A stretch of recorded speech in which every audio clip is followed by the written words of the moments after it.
Good evening, race fans, and welcome back to the Time Machine as we're back in the year 2003 for tonight's Free YTV 2003 Cup Series race. I am your host, James Watson, with my partner in crime, Zach Imel. First of all, Zach, how you feeling so far? I am feeling fantastic. Daytona, I don't know if we said where we're at yet, but Daytona is always surely going to be a great race. I'm very excited to see how it's going to go tonight. And I've heard speculations that the drivers are hoping it's going to stay cautionless, so we'll see how that goes. But back to you, James. How are you doing tonight? Oh, I'm doing good. Can't wait as we're in our rain-delayed Daytona 400 here, or as we're calling it, the Worst Soda 400. I'm not going to elaborate on what the Worst Soda is, just in case we ever get sponsored by them. But yes, we are running this in the daytime because of Mother Nature, or at least that's what I'm told. So yeah, and we are, of course, in the time machine at the good old bumpy Daytona. Oh boy. Oh, it's going to be a good one tonight. I'm looking forward to it. I don't know about you, but this bumpy track of Daytona, you can very easily get below that yellow line and get turned, and it causes absolute mayhem. So we'll see how this goes. And we're gonna have to go with the old school graphic for the starting grid. How about you guys? While I go ahead and get this starting grid up here positioned, are you guys excited out here for tonight? Oh, absolutely. All right, well, here we go. Yeah, We got the starting grid here coming right on up.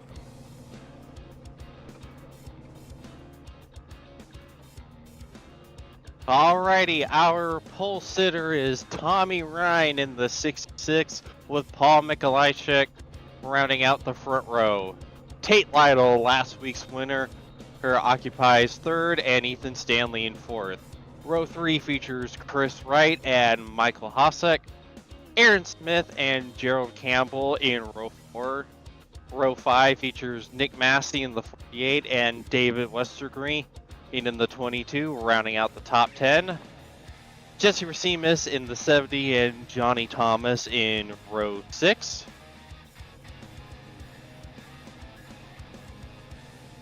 Leighton Norgard in the 12 and Frank Forty in the 41 on 7.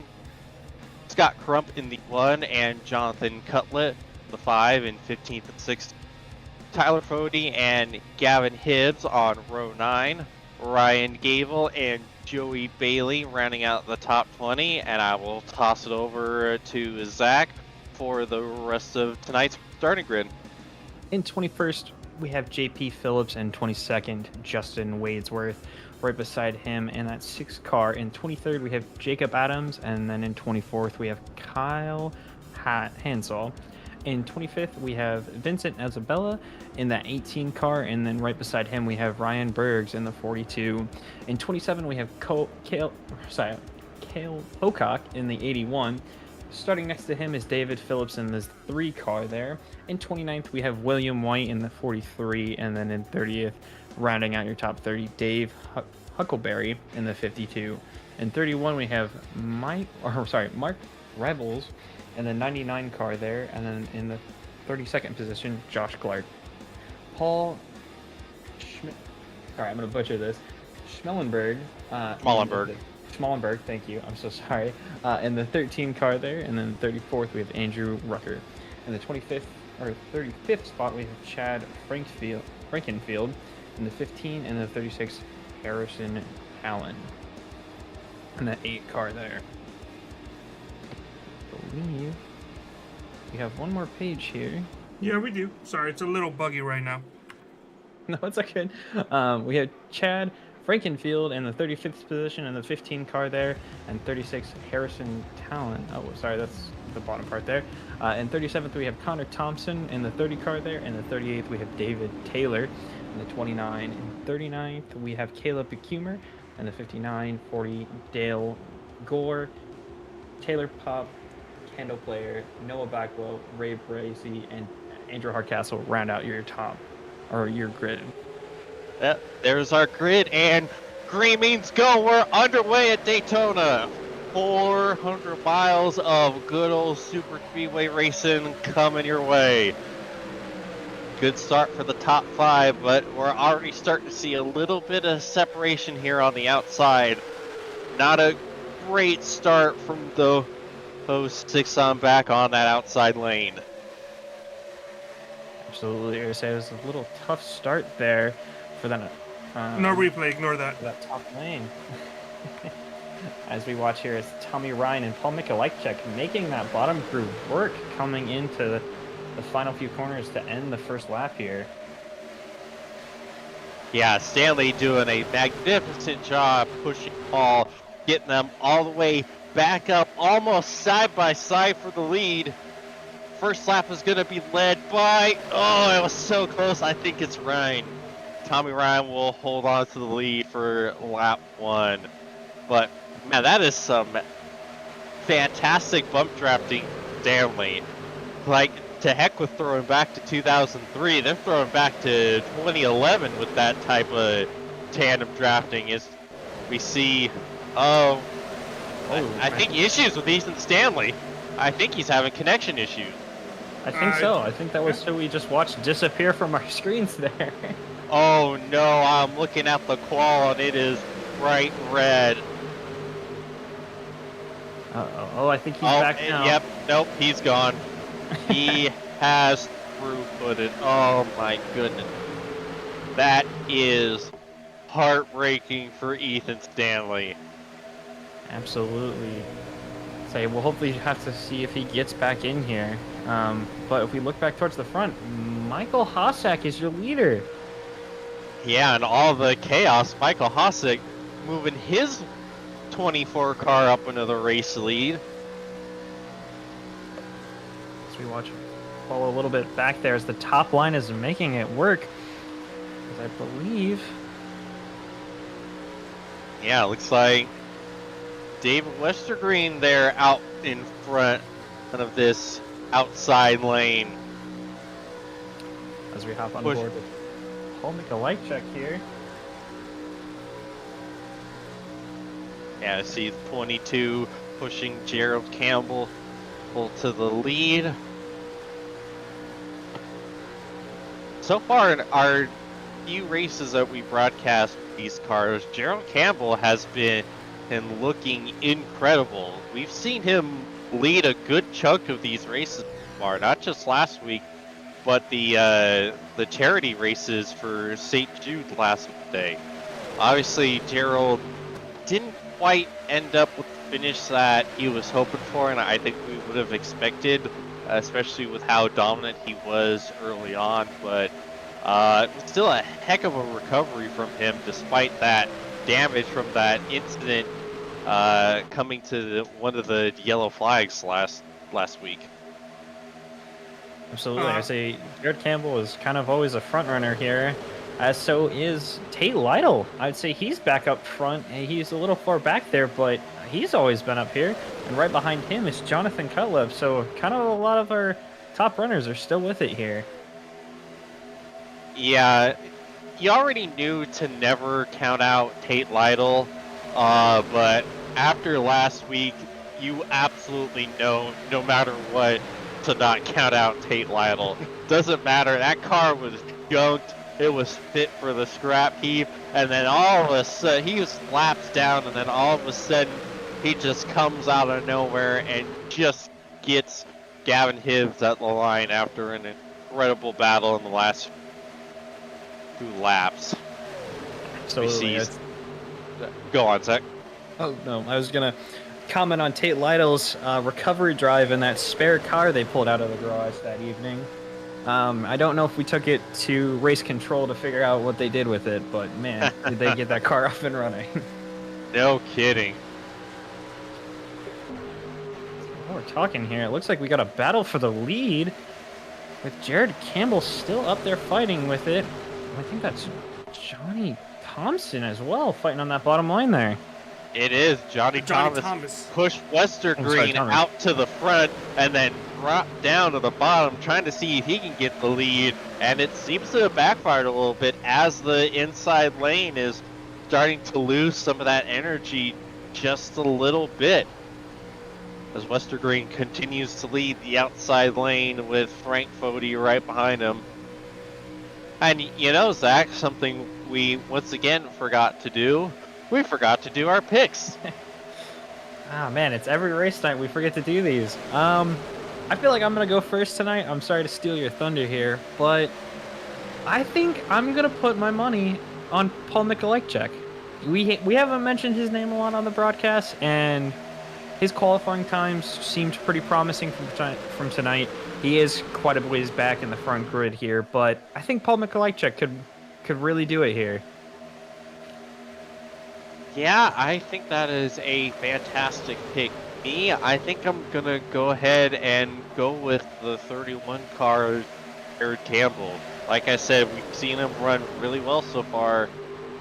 I think this might be the race that he gets it done, as we see the field going past the lap car of Ethan Stanley, who is able to get back into the session. He is going back down, I think, 2 laps down, so Stanley is hoping we get that caution ASAP so he can get the lucky dog, and hoping that he's not in it. Absolutely. I say it's a tough break for Ethan Stanley getting disconnected in the first couple of laps there, but it's Daytona. Anything can happen here. I feel like we're going to get a couple cautions coming up here, but we're almost 10 laps, no cautions so far. These guys have been running pretty clean.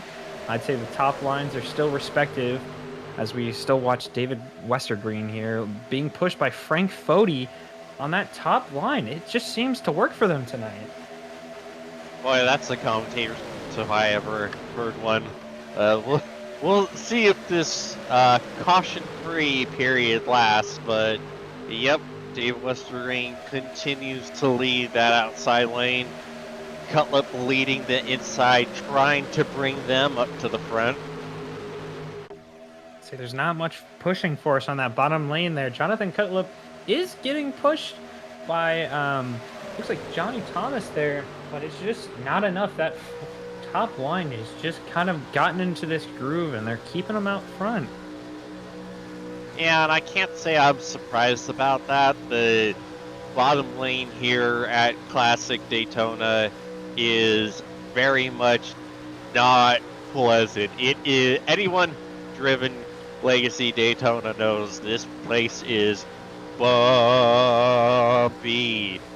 I remember a friend of mine put up a race here with the DW12, and I hit a bump and it made my wheels shake, and I swear to God, it gave me like a little hairline fracture in my knuckle because it hurt.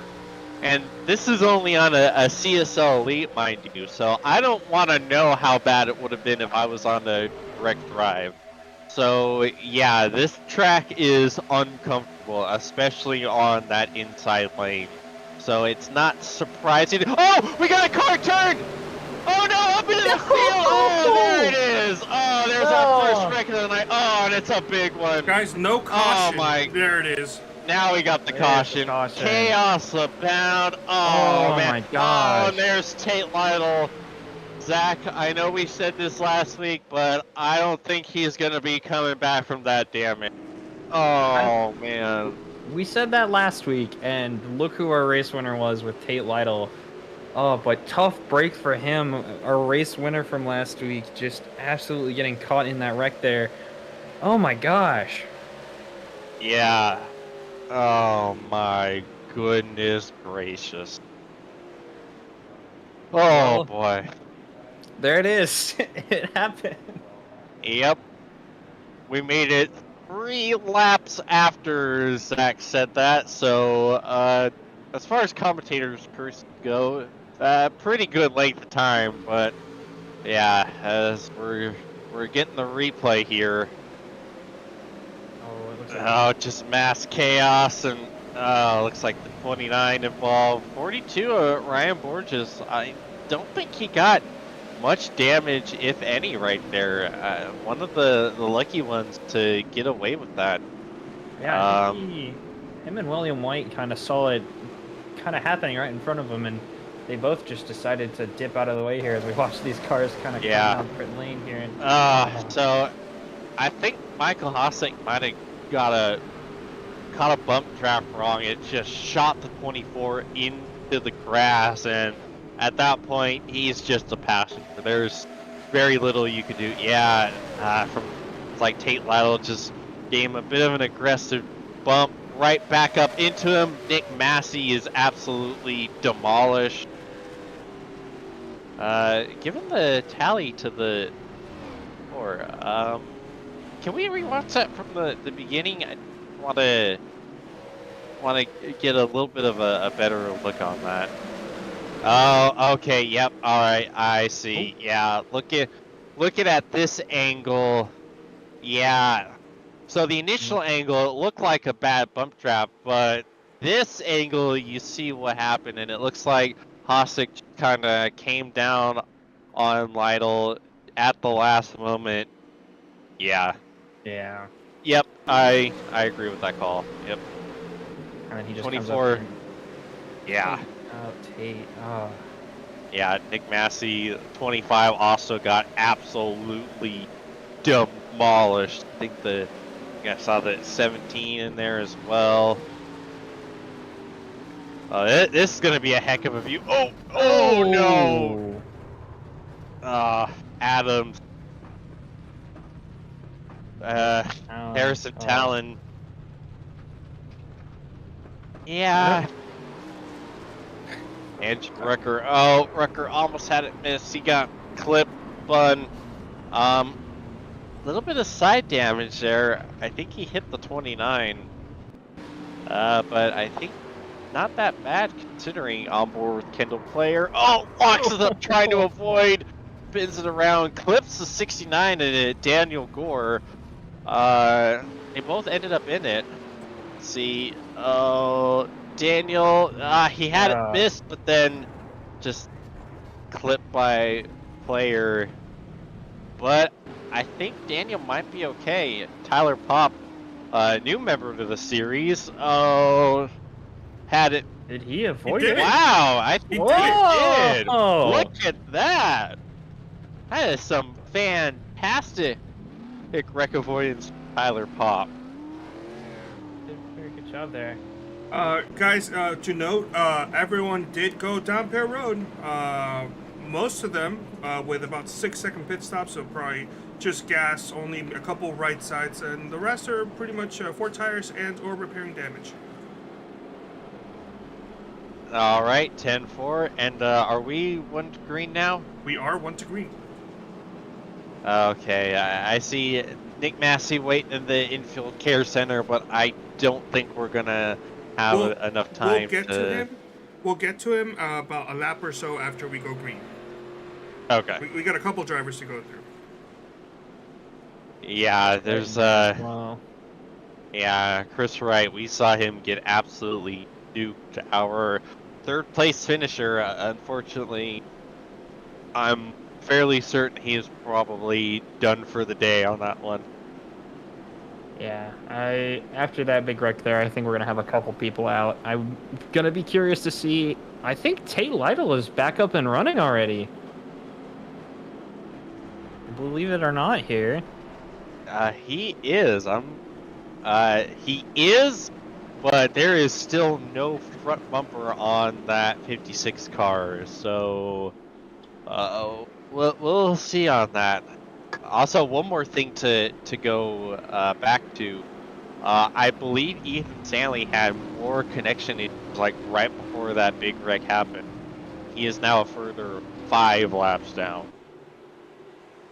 Tough night for Ethan Stanley there with these disconnection issues. I believe we are about to get the green flag. Yes, sir. Pace car pulls down. Cutlet brings us to the restart zone. Green means go. We're back underway at Daytona. Although I think there might have been some shenanigans back towards the field. It sounds like it. I say we're listening to the driver channels. And it sounds like there's something going on in the kind of back of the field here. Everyone's made it away safe, and it looks like we're still green. Everyone's kind of spread out. Yeah.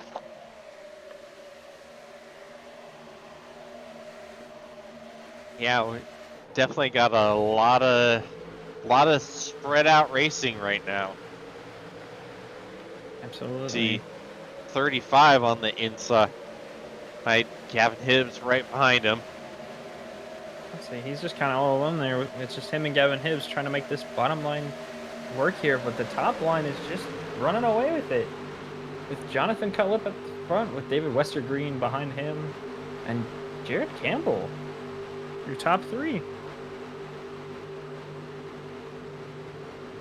That is odd. It seems like Joey Bailey, number 35, visually is number 47 on screen, so we're going to have to figure out why that is. Yeah, I noticed that too, because I went to double check and I'm like, huh, that's interesting. All right, well, while we have a All right. chance, let's go ahead and bring in one or both, one at a time of the Infield Care Center guys. Yes, sir. Oh, no, not yet! Oh, no! Push! Oh! Yes! Oh, we're wrecking him! Oh my goodness! Oh. Wow. Noah Blackwell is not happy about that. Oh. Yeah. Oh boy.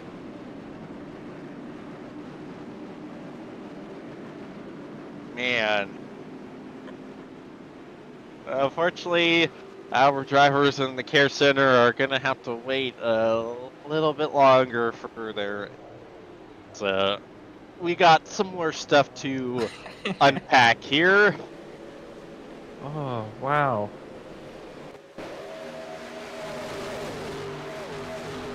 Alrighty. Oh. I think Norgard got up into the wall a little bit, trying to gather it back up. Gets turned down into the field by William White with nowhere to go, and just gets turned down into the cars on his inside. Right. First one is Vincent Isabella in the 18. Frank Fody involved, and Tyler Fody with nowhere to go just plows into Vincent Isabella at almost full speed. Oh man, that launched that 18 car up into the air. Oh man. It looked like Norgard got a little push there from White. I don't know. That might just be me. Yeah, I can't quite tell. That's Frank Fody. Actually, no, excuse me. No, I'm wrong. Yeah, I can't quite tell what came first. If Norgard got the wall or he got a bump from behind. Alley 12. Well, yeah, it looks like they're ruling it on Norgard. Oh man. Oh. And Bailey just going agricultural racing, avoiding it. Great avoidance. He is perfectly fine avoiding all the chaos. And yeah, I want to go on board with Tyler Fody. That is unfortunate. Just not a whole lot you can do on that one. I'd say Yeah. just nowhere to go. Yeah, here he is, pushing Wadsworth, and smoke! Oh, look, there's a car! Bam! Oh, man, Isabella's gonna feel that one in the... Oh, absolutely. boy. Feel bad for Tyler Fody there, just kind of getting the wrong end of the... getting on the wrong end of the crash here. Yeah, on board with Mark Rebelis, and... good avoidance from the 99. Splits the gap, goes to the grass just like Bailey, and he will live to fight another day. You know, I never thought the 2003 cars through here would make good lawnmowers, but I think tonight we're making that change. Well, while we have a chance, let's go ahead and bring in our guys here in the Infield Care Center. I agree with that. Let's talk with... you want to talk to Chris Wright or Nick Massey first? Which one do we want to talk to? Whichever one. We'll talk to Chris Wright first. Chris, this Uh, is Zach in the booth. How's it going? Well, not great. So, yeah, sorry to hear that there. We were kind of watching you and that first wreck. You kind of want to talk us what happened? Well, you know, it's 160 lap race. There's no stages, so I thought everybody was just going to mind their P's and Q's. Everybody's running double file. It's kind of log jammed, but one lane was moving a little bit, the other lane wasn't, and, you know, just somebody got a little bit impatient, made a move that probably isn't a move that should be made on lap 11, and ultimately it killed a whole bunch of us. I would have loved to have been able to keep running and try to fix my damage, but she was pretty well destroyed down there. The right front was pushed way up there and way up and back there in the wheel well, so I got to the pits and I had too much damage. We're done, and then good buddy there, Nick, same way. Yeah, we were talking as we rolled back to pit road about the damage we had, and we both thought it was pretty bad, and we both got in there, and they couldn't fix them. They're pretty killed, they're pretty destroyed, so it just sucks, you know, to be prepared to run a race that is a long race, to know that there's no stage points, and you think everybody's going to be calm and courteous and give a lot of room and try to take care of each other to the end, and, you know, didn't even get to the first pit stop, and we're done. I'm sorry to hear your race done, especially after last week when you had a really good run, and we're hoping next week will be a different story for you and you'll be in the points and fighting for the lead there. Tough break for you. Sorry about that. Yeah, I am really excited about this series. This is just one of the pitfalls of Daytona. You know, I don't want a driver to feel like I'm attacking them. Like, I do feel like it was pretty aggressive out of Tate, but Tate's a good driver. He knows what he's doing, and I don't know if he made a mistake. The 24 made a mistake. They both maybe could have gave an inch instead of taking an inch down there, and maybe everybody survives, but it's just part of the pitfalls of Daytona, and I can't wait to get to some of these other racetracks. I think we're going to be pretty good. This car's a lot of fun to drive.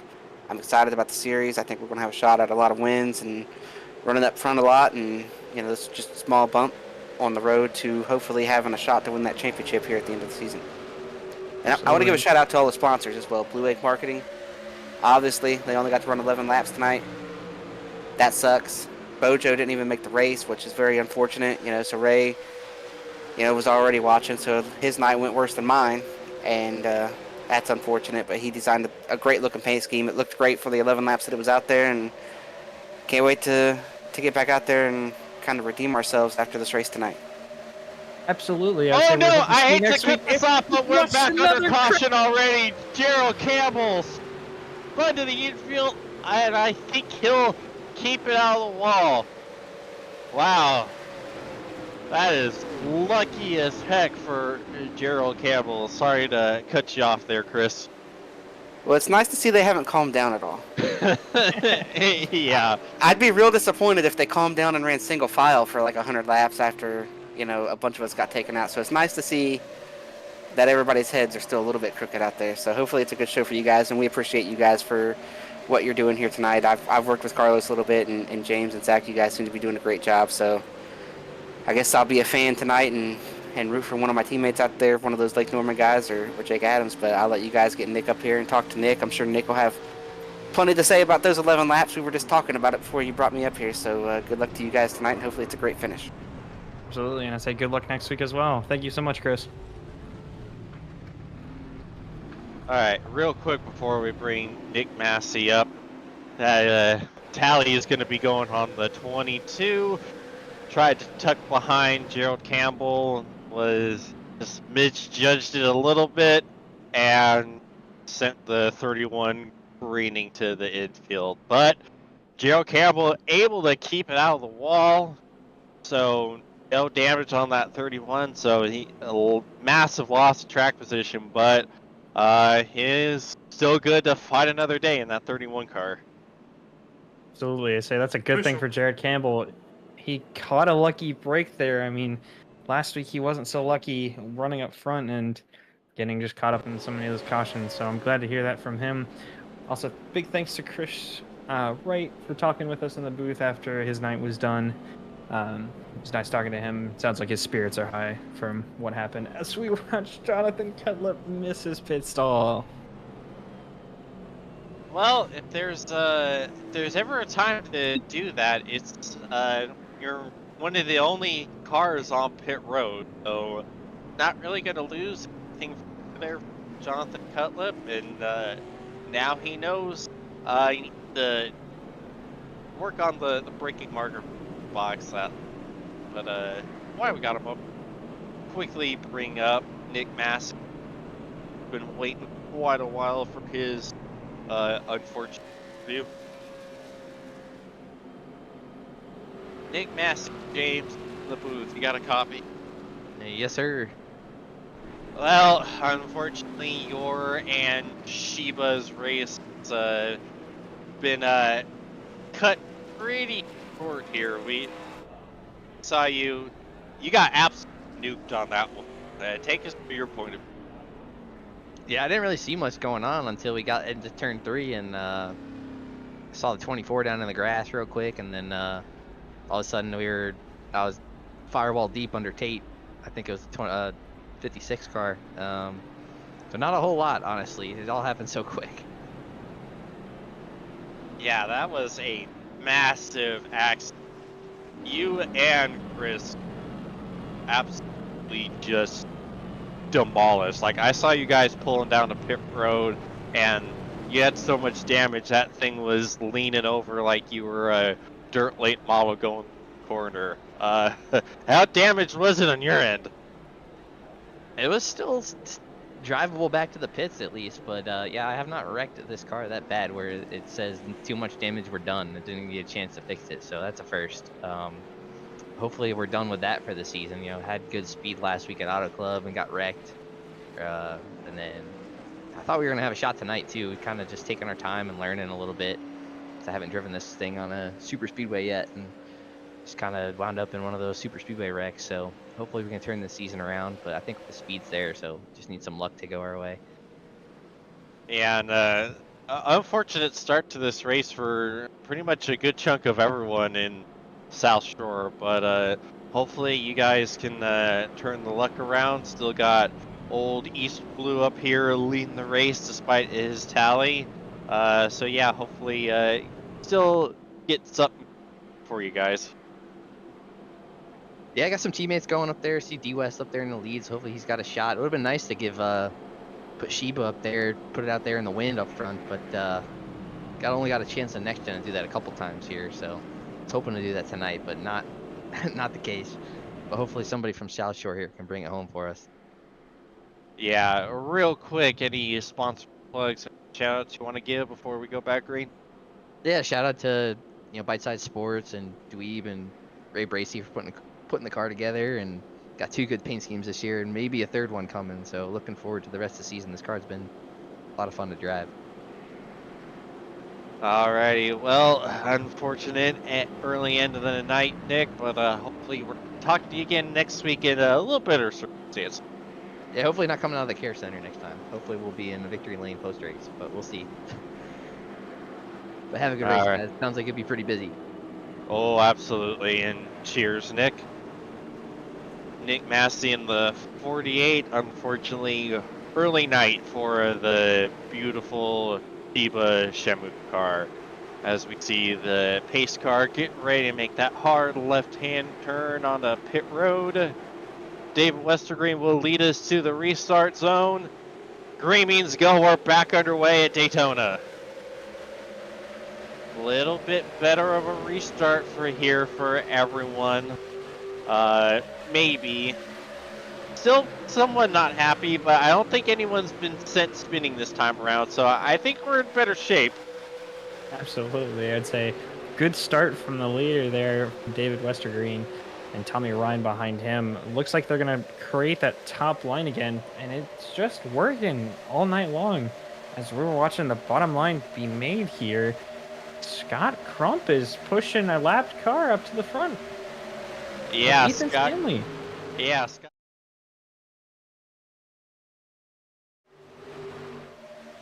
Lead as Ethan trying to get a few of his laps back. We see everyone just jostling for position, figuring out where they want to go. We're 3 wide. Gabe will pop, and I think Mark Rebelis as here comes Mikolajczyk leading the inside lane. Mikolajczyk is doing a good job creating that bottom line there, as I think he's pushed in front of Scott Crump here to get the race lead. And man, I was watching the 59 at Caleb McHumor. That thing was dancing over the bumps. It was shaking, it was moving, it was grooving. Oh, car in the wall a little bit. Jesse Racimus makes a little bit of contact, and he's gonna lose some ground here as we're 3 wide towards the back of this lead pack. So we're watching the second pack. Oh, it is unfortunate for everyone starting towards the second half, as they are completely off of the lead draft and having to basically fight amongst themselves here. We see one car in between the 2 packs. I believe that's the 00 of Aaron Smith, who is losing the lead draft and about to get swallowed up by this second pack. Fortunately, he looks like he's not going to have anywhere to go other than this backpack of Aaron Smith here. And he is getting swallowed up. Sorry, Zach, but they are not sitting behind him. He is going to go all the way to the back of this pack. Absolutely. I'd say that's a tough break for Aaron Smith. He was looking to get up there. He kind of falls behind Daniel Gord there. Kind of falling in line, so it looks like he didn't lose too many positions there, but at least he has a draft now, so he can try to help them get towards the front in that backpack.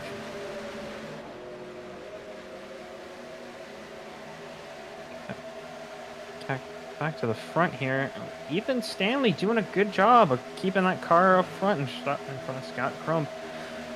He's trying his best to make up those 5 laps that he missed when he was getting disconnected, but lucky for him, he missed all the reps that came out. Yeah, and if there's anyone who wants to see a caution right now, it's that 91 car. Is he will get one of those laps back, being ahead of the pack right now. As we see, I think this second pack might be starting to gain just that little bit, but it's hard to say.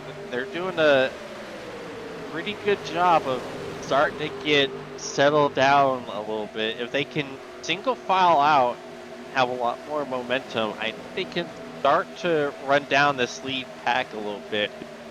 Still a little side by side themselves. Absolutely. I think we're watching both of the packs here kind of wanting to make a top line single file, as Paul Mikolajczyk is pushing the front line to the lead here the best he can.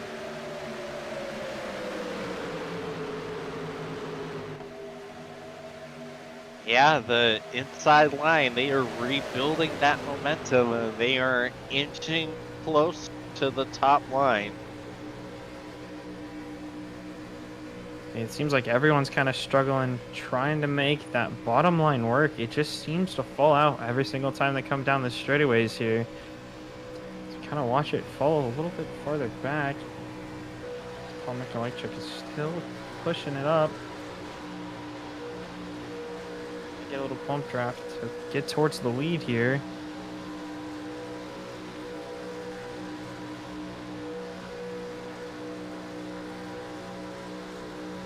Yeah, now Paul's trying to push 66 Tommy Ryan up towards front. Tommy Ryan now leading that inside line. So it still looks like the push is just not enough. Oh, chaos! We got caution on the Oh. racetrack. Oh! The 28-15 of Chad Frankenfield turned around. And I believe Ethan Stanley got his wish. He did. That's going to be one lap for Ethan Stanley.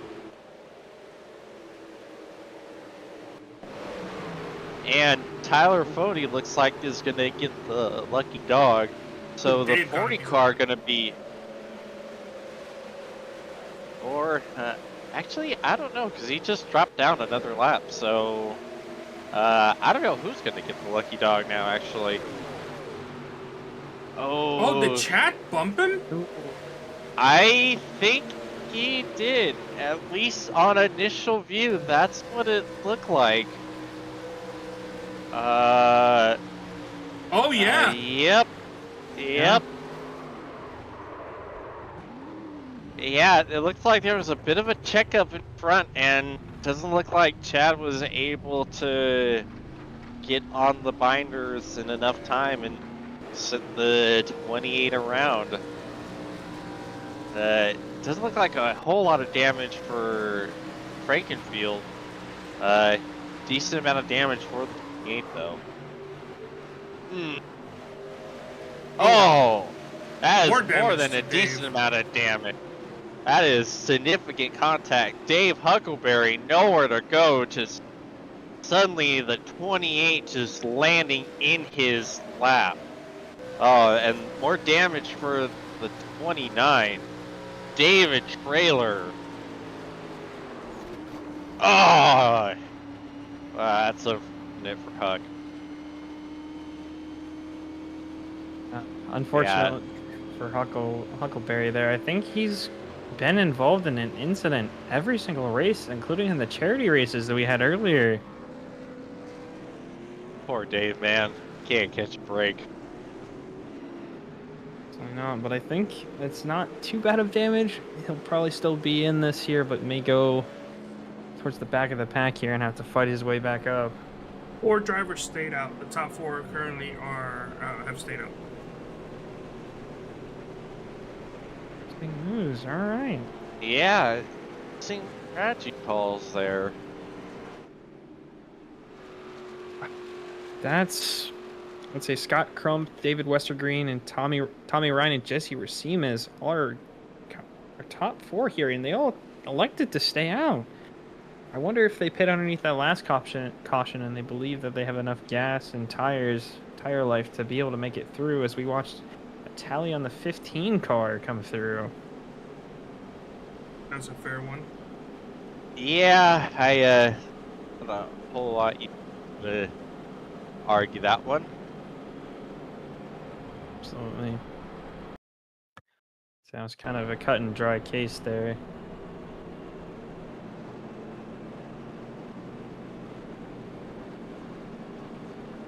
Well, so far this race has not been lacking on the excitement.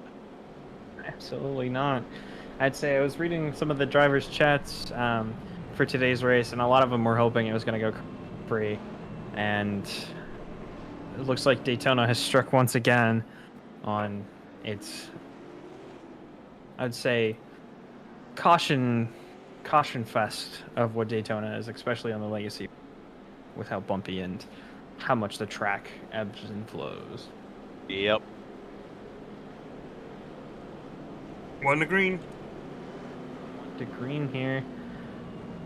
Well, James, we are 32 laps into this so far. How are you feeling things have gone, and what are you expecting for the rest of the race tonight? I'm expecting absolutely more chaos. And looks like a couple black flags there for Dave West. I think it just got clear though. I think trying to go to the back. Josh Clark and David Trailer also with black flags. So a little bit of housekeeping for race control as we're getting to 1 to green. Absolutely. I think as you were talking about that, a couple more drivers were talking about some black flags they got and getting those cleared as well. See, race control has their time cut out for them tonight. Yeah. Well, Say that again. we're on our 3rd caution so far tonight, and we haven't made it about 50 laps in.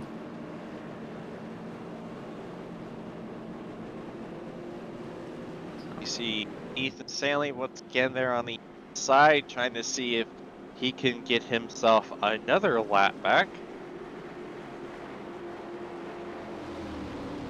So that'd be a great night for him if he can get some of these laps back as he's now only 4 laps down.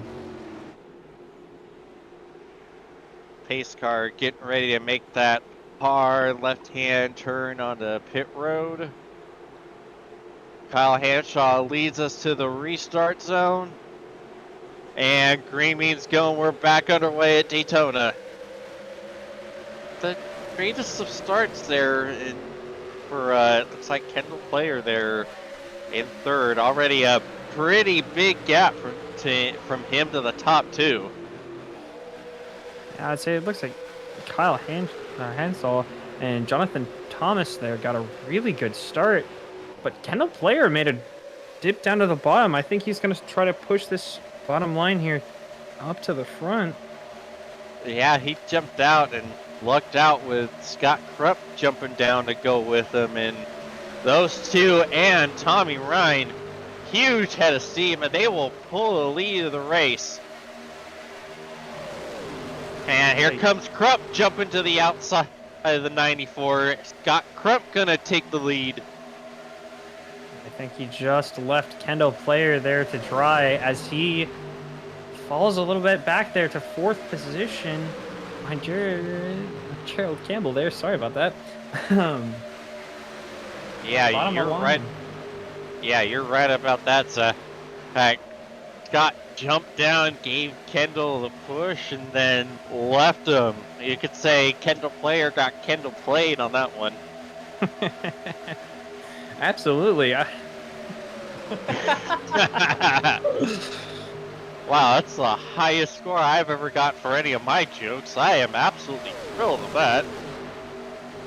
Honestly, that was a really good joke. I think that was a 10 out of 10 on my scorecard there. Even a blind squirrel finds a nut eventually. As we see, Scott Krupp continues to lead this race. Inside line falling apart just a little bit. But they're coming back. My race pick, Paul Mikolajczyk in 9th position. Sticking with that top line there. I think he's favoring that. He's trying to make his way back up towards the front here.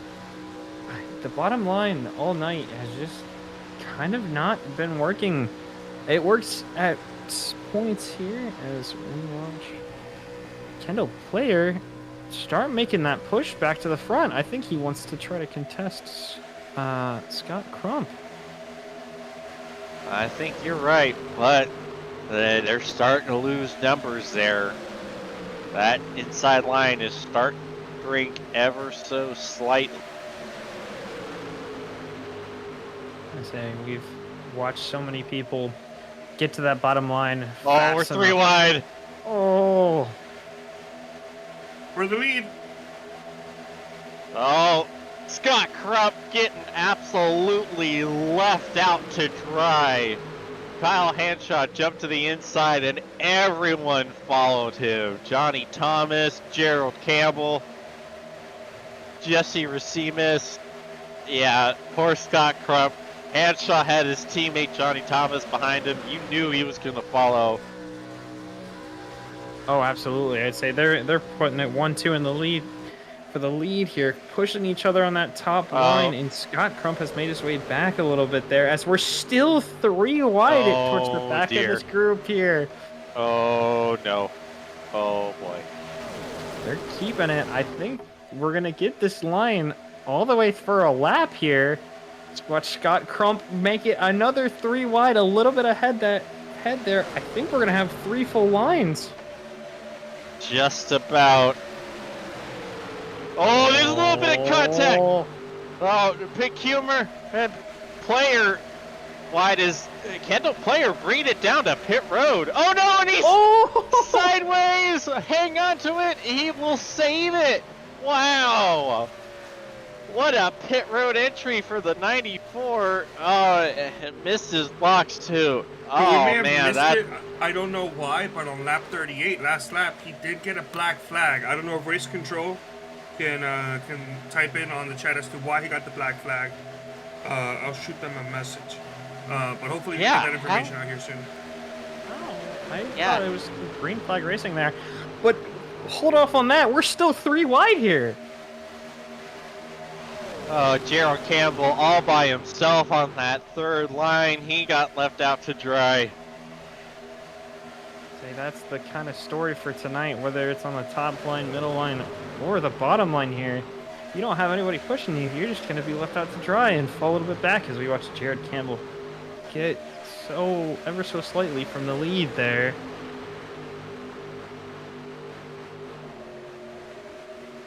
He's still up there. He can't make it into that top line quite just yet. I think he's going to try to slot in right where the 41 is.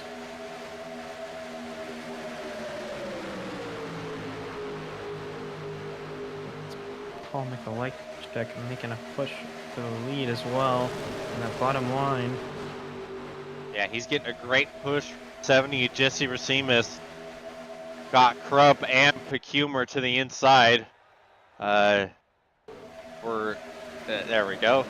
Oops, I plugged in the controller accidentally and it has crashed my main feed. Nope, never mind, we're back. Hey, we're all good here.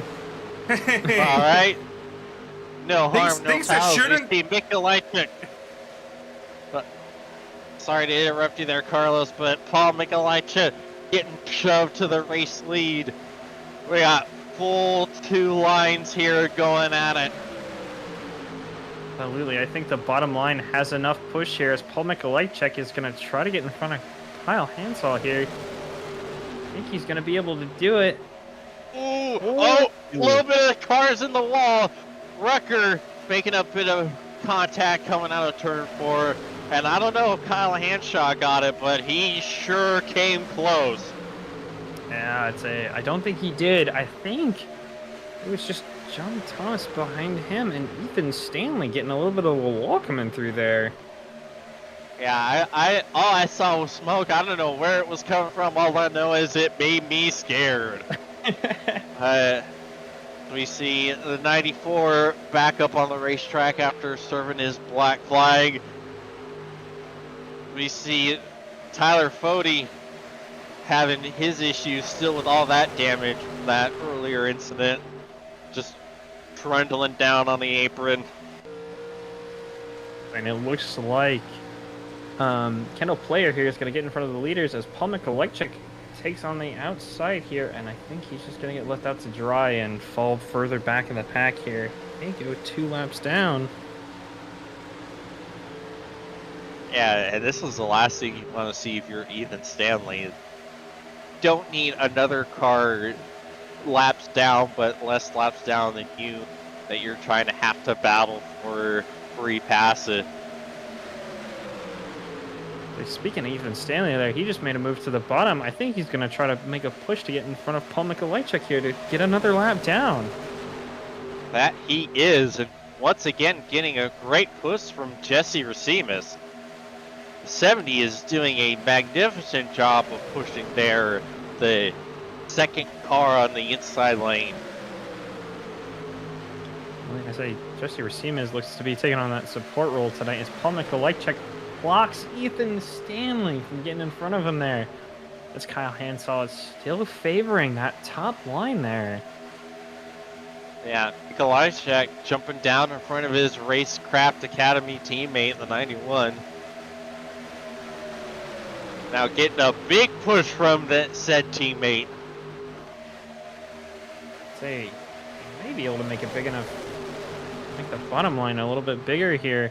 I think Scott Crump is going to get in front of Kyle Hansall here as we have just before pushing it on the bottom.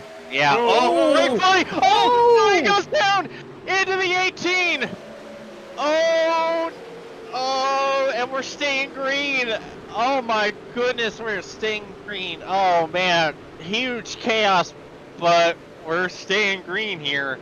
I am amazed how that wasn't worse. Oh, that was insanity there. Yeah. Looked like Frank Fody just got the wall, got caught in the wall, and finally when he was able to get off of it, car just kind of got loose on him right down into the 18 of Vincent Isabella. Uh-oh, we got that caution now. It is out. Man, that is a huge hit for Frank Fody, almost up into the catch fencing. And you feel bad for Vincent Isabella. got that huge damage from Frank's son earlier in the race. Got the damage fixed, but here's the... No, the caution, I believe, Here- I'm not seeing anything else on track. I believe the caution was for that incident between the 18 and Frank Fodi in the 41. Okay, sounds like Race Control does have the ability to throw the caution up to, I believe, 1 lap after the fact if they deemed it was a big enough incident. And Adams deemed that it was caution worthy, and we are under yellow. And I can't say I disagree with him on that. Cali 41. Yep. It's another one where you can't quite argue that one. Absolutely. But- Yeah. Whew. Man, I don't know about you, but if I'm the 18 of Vincent Isabella, I've kind of would have enough of dealing with the Fodi family there, as big damage from both Fodis onto the 18. That is unfortunate. We see it looks Absolutely. everybody coming down pit road, or most everybody, as we can see at least. It looks like a couple people are staying out there. Yeah, looks like Kendall Player, the first one staying out, who a couple laps down after that black flag he had. Yeah, I'd say as well. Vincent and Isabella was not too happy with the earlier cautions. I heard him on the radio voicing his displeasure with what happened and how everything went about, and it looks like his night is gone from worse to worse. 77, the first car to take tires. Everyone else ahead of him, fuel only. Maybe Jesse may have gone to right sides. He had a 9.7 second pit stop. Alrighty, well, heard it from Carlos, the differences in pit strategy there. While we have a moment under caution, let's go ahead and talk up a couple of our premier sponsors of the 2003 Cup Series includes Blue Egg Marketing. Rev up your business with Blue Egg, your marketing pit crew. Turbocharge your lead generation with experienced drivers that can navigate the competitive track to connecting with customers. Blue Egg, you're always in pole position, leading your brand towards victory lane. Don't spin your wheels. Accelerate success with Blue Egg, fueling small businesses to win big. Oh, well, Zach, now that we have another opportunity to catch our breath, what do you think of tonight's race so far, as we're past the first 100-mile mark of tonight's festivities? I think it's gone as good as I was expecting it to be, especially with it being Legacy Daytona through here. I was running it earlier in the DW12s as iRacing putting it on, and oh man, I forgot how much of a stark difference it is with how bumpy it is compared to the way it is now. Yeah, Honestly, sorry. I was just gonna say, I hope you didn't injure your hand like I did in my story. I did not. I got wrecked out pretty early running in a group, and my race was done, unfortunately.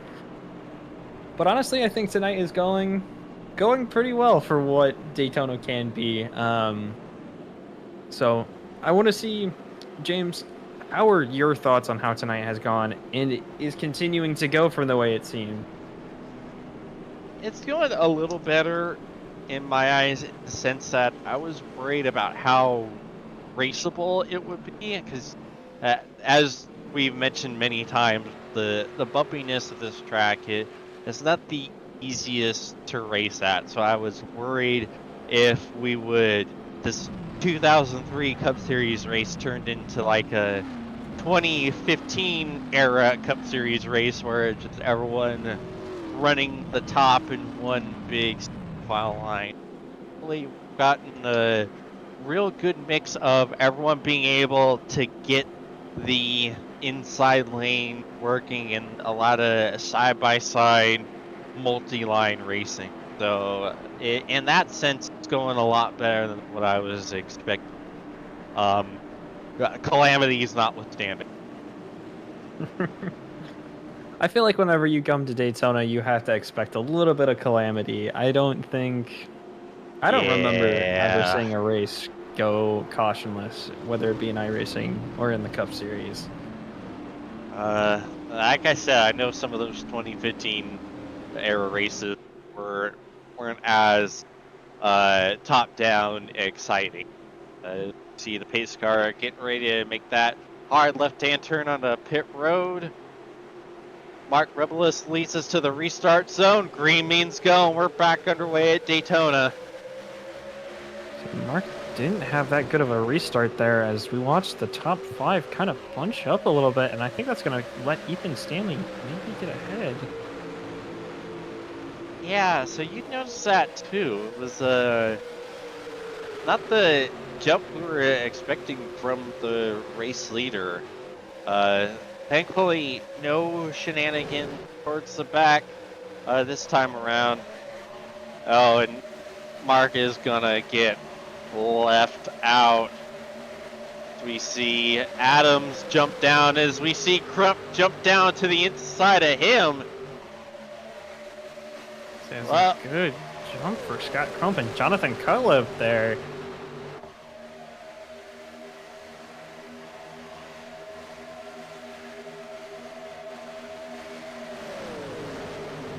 Yeah, we weren't sure who was going to get left out there. It looked like it was going to be Mark, or it was going to be Jacob Adams.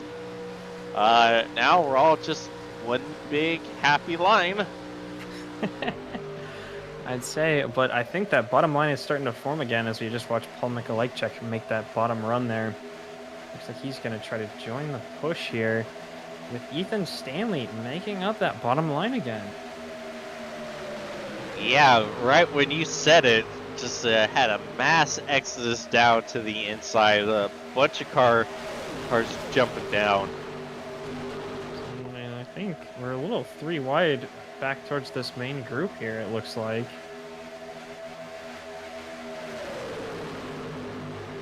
Uh-oh, I hear... We got some reports of some incidents from the drivers, but we stay green.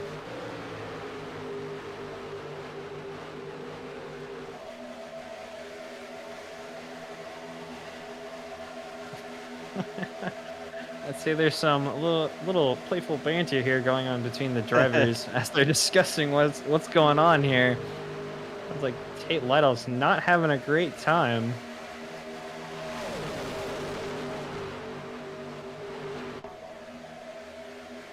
And to clear up some house cleaning from the earlier incident, it looks like the damage Isabella got last incident is he has left the building, and that is unfortunate, especially since it looked like he was on the road to recovery from the first he was involved in tonight.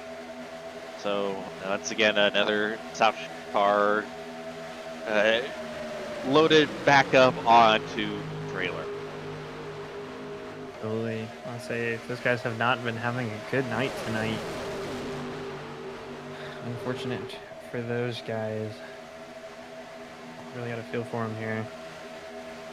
Yeah, but the highest South car we got up there is Daniel Gore sitting, I believe, 5th on that outside lane.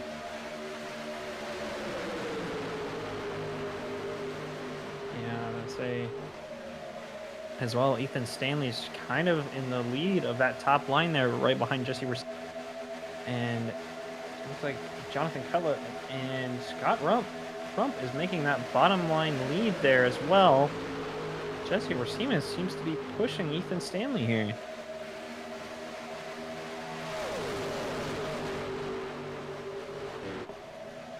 Ethan Stanley's doing a really good job here of trying to make his laps back from his earlier disconnections. He's only 2 laps down from being 5 not too long ago. We'll have to wait and see if we get another caution here, and he's going to love that. He needs to get 1 lap closer to being back on the lead lap here. So we got a cart down on the apron there.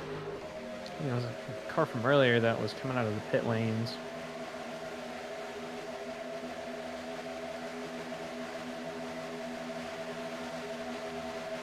So Jesse Racimas here is still leading us. Oh, there's the 41 car there. Frank Foti, he's still out and about.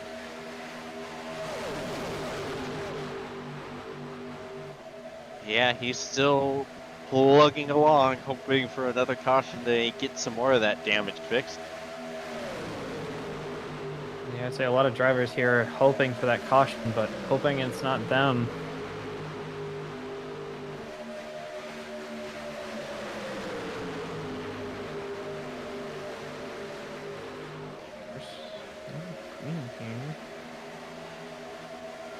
You know, we've got a couple laps, and we have tried this time and time before.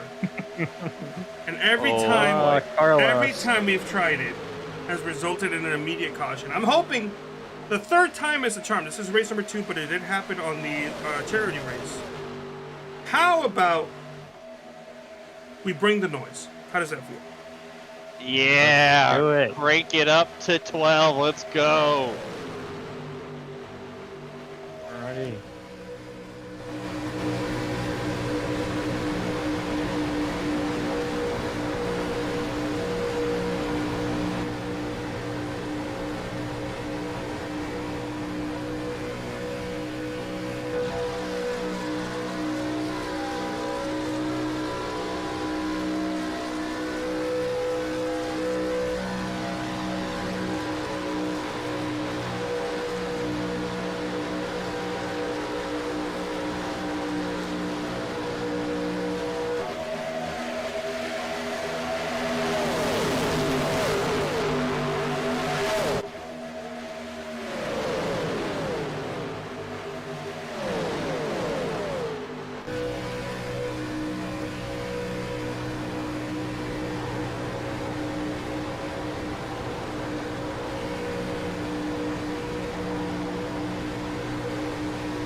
Alrighty, and welcome back. We pulled it off. We gotta bring the noise segment, and no one ended up. Well, a couple cars ended up in the wall a little bit, but no major calamity. So we did it, everyone! Hooray!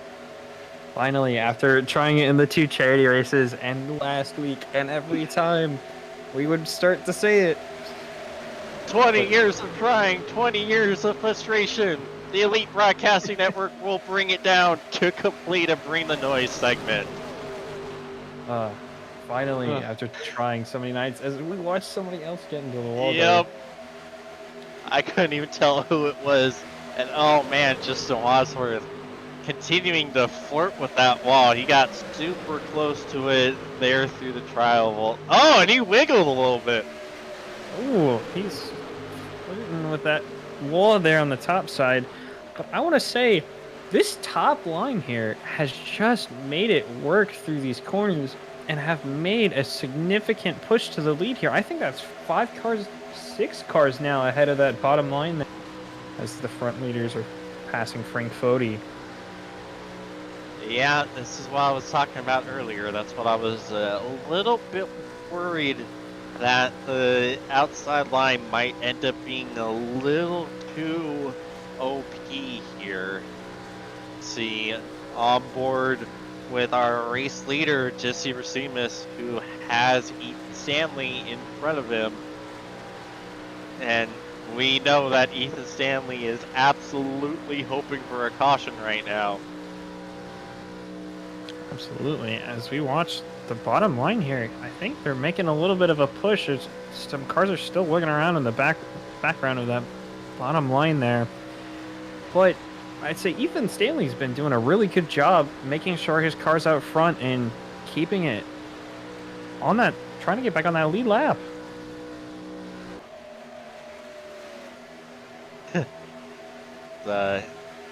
Someone is not happy with some of Noah Blackwell's strategies, we'll say.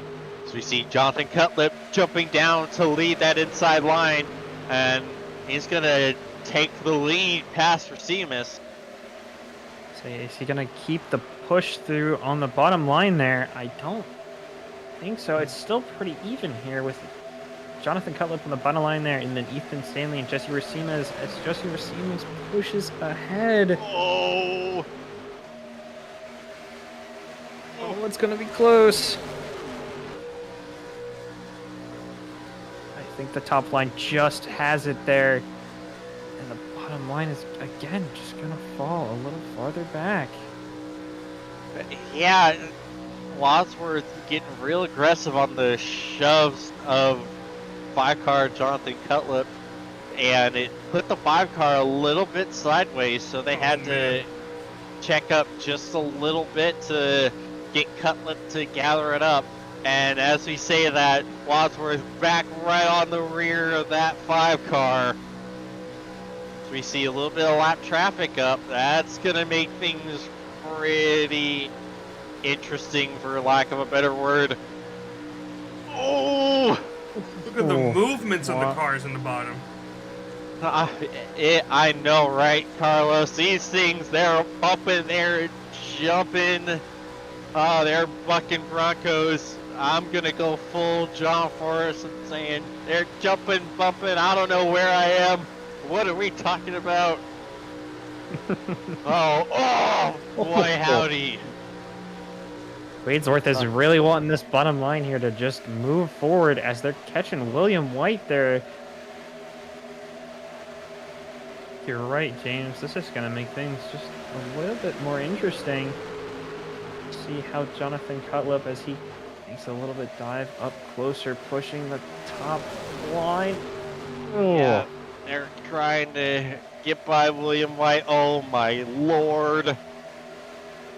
William White is doing a really good job of keeping it down low. Oh, man. William going, I'm going to head out, drop down to the apron. Arguably the smartest thing I've seen all race long. Absolutely. As we catch more lapped traffic here, doing a good job of just getting out of the way. Yeah. Leaders here, good. They're going around the 29 David tractor trailer. Okay, I say let's take a look at our top runners here. Jesse Racines is still up there with Mark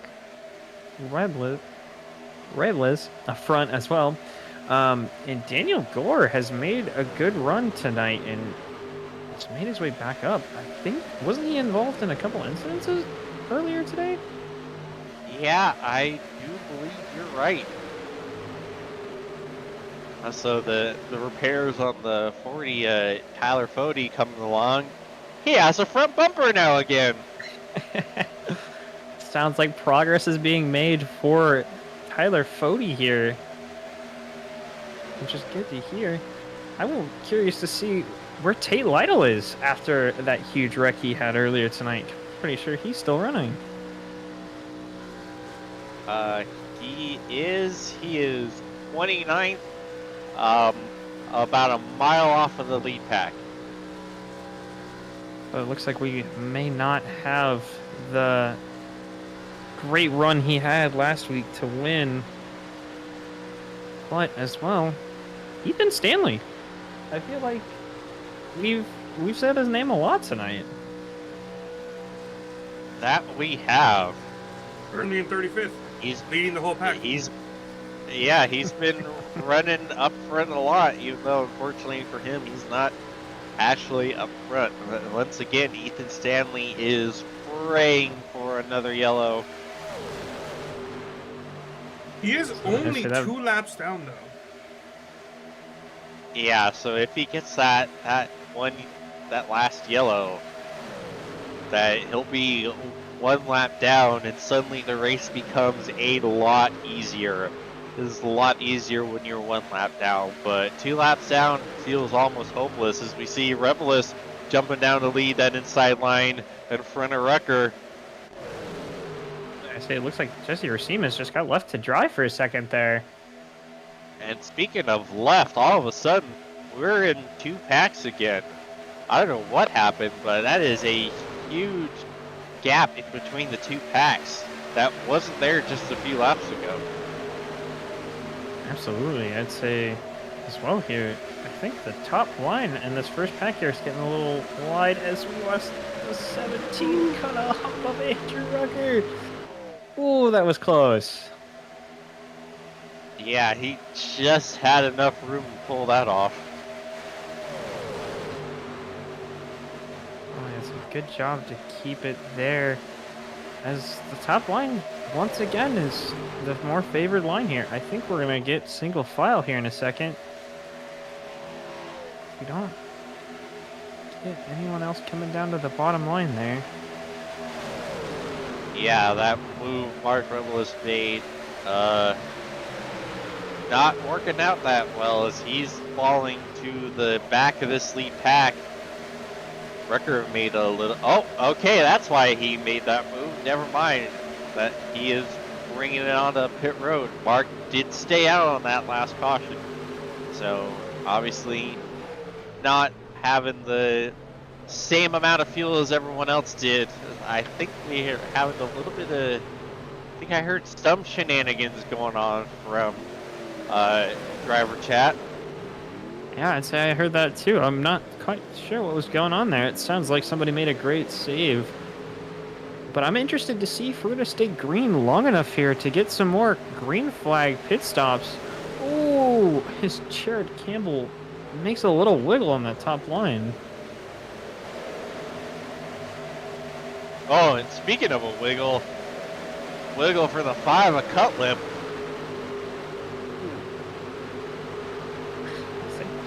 Cutlet is doing pretty good to keep it up front there. Looks like he's fallen back in the order. And rewind for a second. Wadsworth shooting the gap.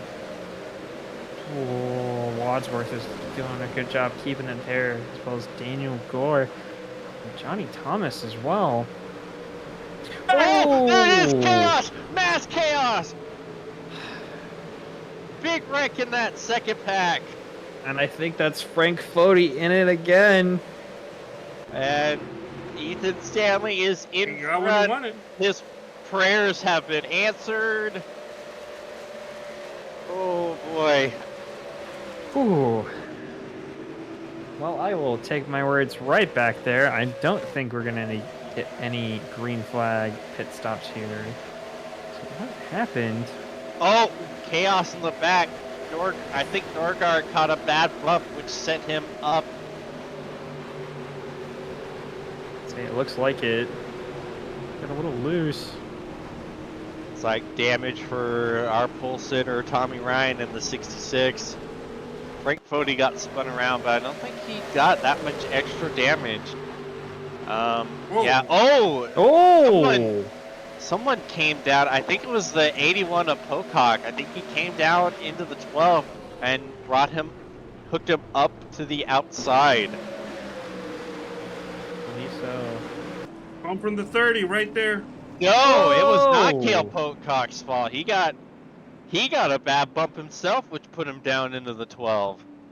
And then it looks like the 12 bumped to 33. Yeah. And then Dave missed. Dave Huckleberry misses, getting more damage. not. Yeah. Ryan nowhere to go. Makes contact with the spinning 12.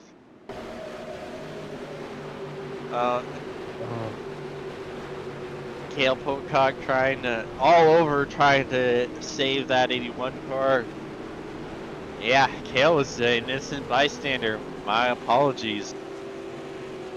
Yeah, I'd say both Cale and Elite Norgard were just kind of there for the ride. I think William White as well followed Dave and ended out with minor damage there. Watch Dave. Yeah. Watch all of this go Wow. down. Yep, there he is. Dave with the fantastic wreck avoidance, keeping that 2 alive. I believe the 8 car elected to stay out on this round of pit stops here. As well as the 99. We watched him make a pit stop, green flag there. So it'll be interesting to see kind of where everyone else comes out on these pit stops, as we have a couple different strategies here.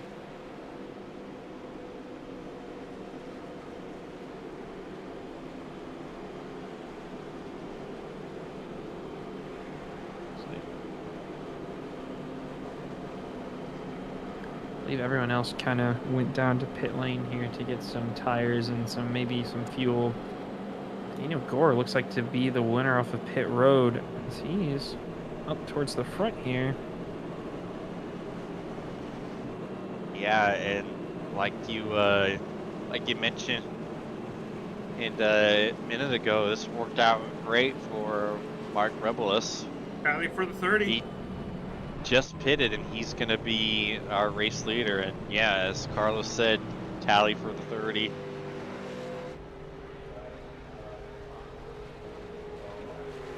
So that one's also kind of as our incidences we've been talking about throughout the night here, kind of just cut and dry for what happened.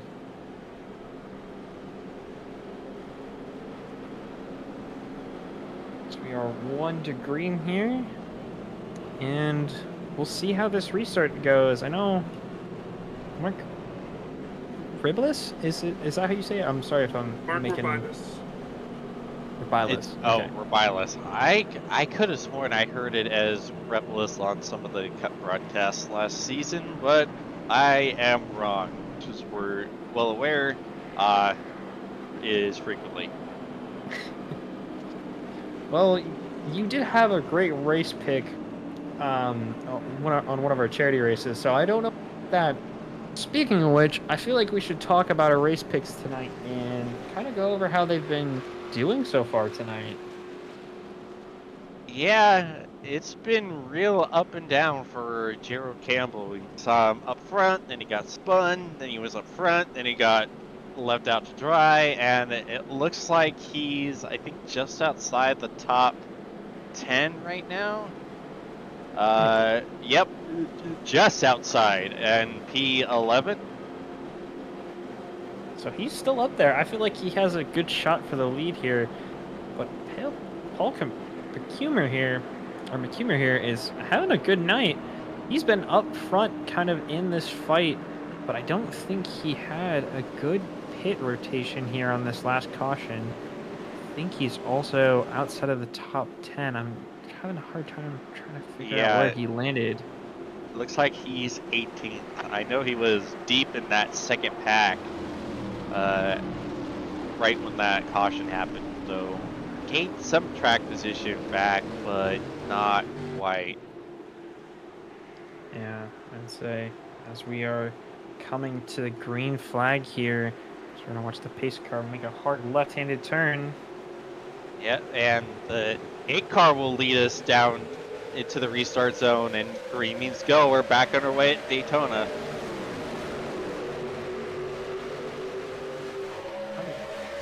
Good restart for the lapped cars here as they kind of just shuffled back. Yeah, the quirks of single file put Harrison Talon the leader in the control car, but well done by Harrison Talon. Now he's trying to lead that inside lane of the lap cars, trying to get their lap back. See Wireless jumping down to the inside. Wadsworth follows him. And of course, time to make it up there, and Gavin Higgins making a frantic radio call there. Yeah, it's getting pretty spicy there. They're about 8th on down.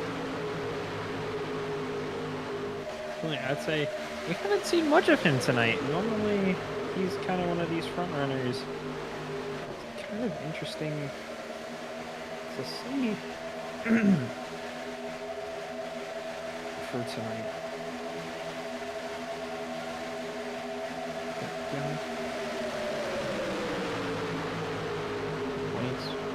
Waitsworth here is made his push in the top line. And again, it's just a little bit more favorable here with Daniel Gore behind him as multiple people are hitting the wall, and we're 3 wide towards the back of this front pack here.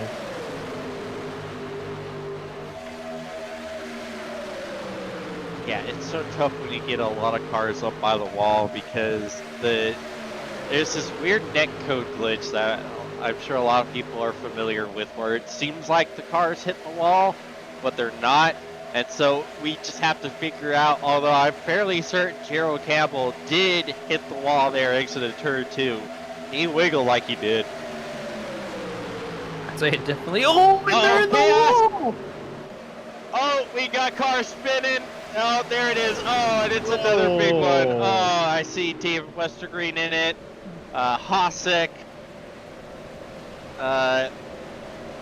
35, Bailey spun around. Oh, man. I think Paul Mikolajczyk was one of the lucky ones to make it through there. As well, let's get a replay of what kind of happened here to cause this. Oh, man. It already started. Oh, big damage for the 22. Big damage for Mikolajczyk. Crump. Ooh. Oh! Oh! The 16, the 5, and the 95 all got together, got sideways, put the 16 back up into the wall, and that's what started it. No one could go anywhere. Absolutely. I say that was just a tough break for this packed racing here. Yeah, it looks like. Oh.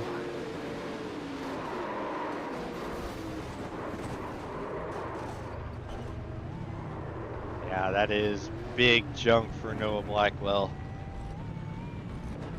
Yeah, and it looks like Jonathan Cutlip was kind of the one to hit up into the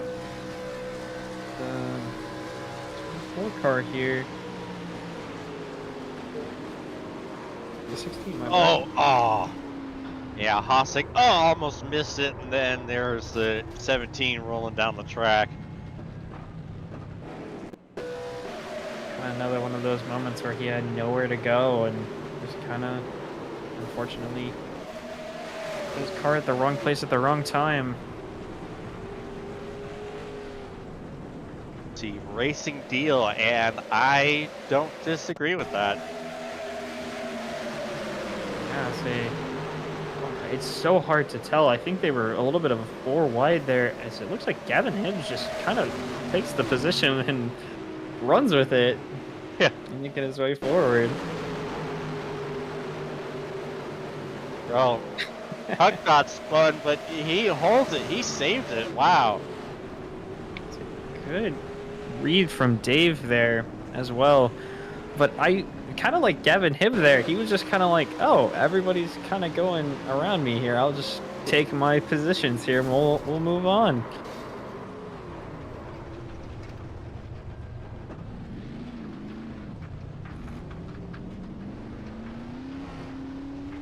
Again, another tough break through all of this carnage here as we get another caution. It's Mark, right, Blaze? or ribless. It looks like he's gonna probably make a pit stop here, or he's just kind of go down to the apron for a little bit.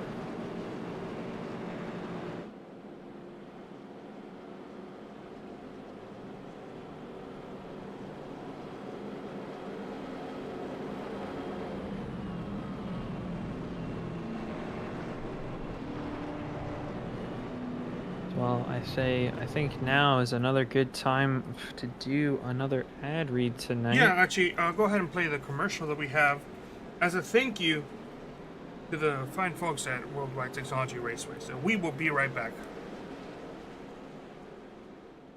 3 years of sellout crowds, 3 years of edge of your seat action, 3 years of jaw-dropping finishes. Worldwide Technology Raceway has rocked the world of NASCAR, and now NASCAR is giving us another reason to celebrate. The 2025 NASCAR Cup Series Championship playoffs are coming Sunday, September 7th, 2025. Just when you thought the racing couldn't get any more intense, now every single lap matters. One wrong move could be the difference between elimination and being crowned the king. The Enjoy Illinois 300, the Confluence Music Festival, the NASCAR Cup Series playoffs, and for the first time in 15 years, the NASCAR Xfinity Series on Saturday, September 6th. Don't be on the outside looking in. See history being made in your own backyard. Go to www.raceway.com for the hottest ticket of the year.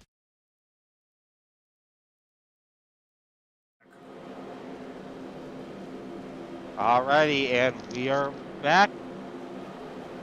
We are 1 to green right now.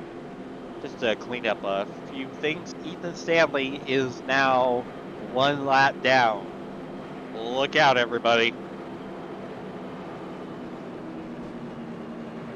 It has happened. He's on his way back to the lead lap here. This is going to make things interesting.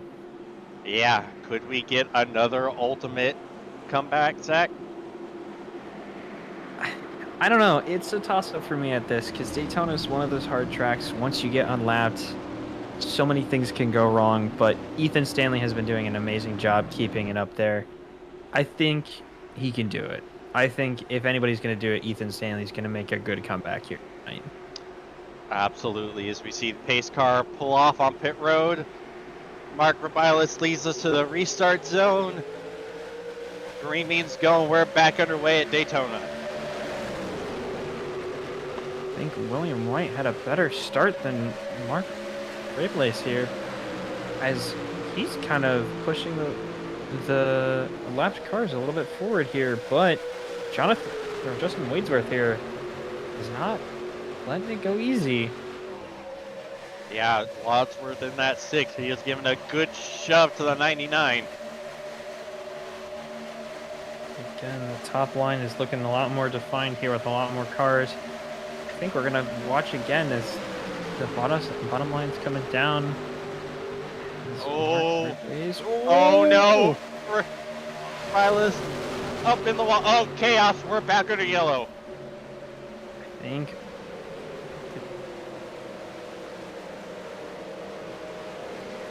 I see Harrison Talion was mostly involved. Let's take a look and see just what happened to bring out this caution.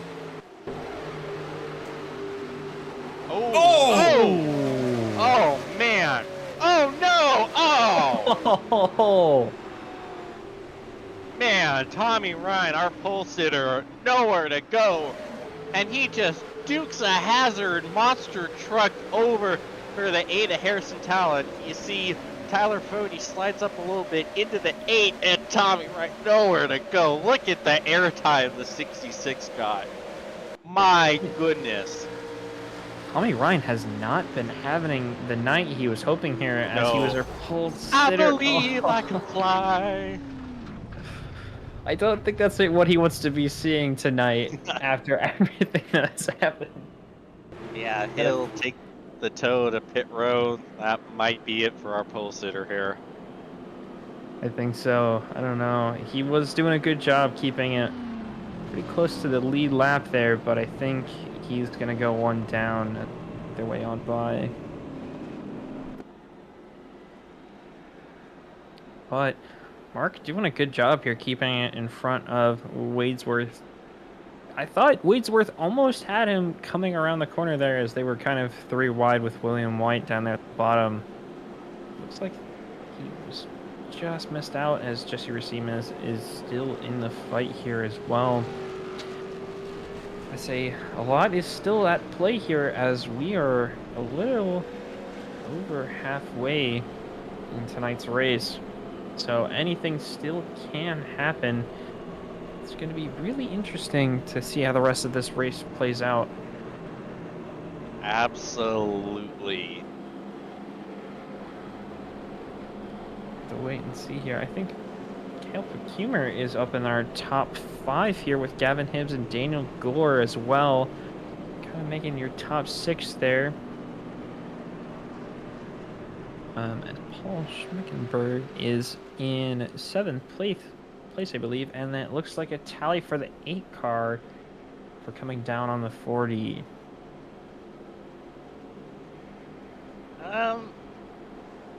It's an interesting call. I mean, we only got one short look at it, but what little bit of a viewpoint I had, it looked like the 40 came up more, but obviously we're there's a reason why we're in the booth and not making the call, so I will defer to race control on that one. Yeah, say we're just here to commentate on what goes on, and we'll see what race control has to say. But I do agree with you. That's a little interesting of a call there from race control on that one. From our vantage point, I think the 40 just came up a little too much as well. So, but I do want to make a comment here real quick.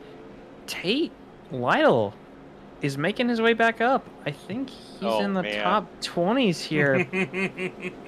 Man, I swear.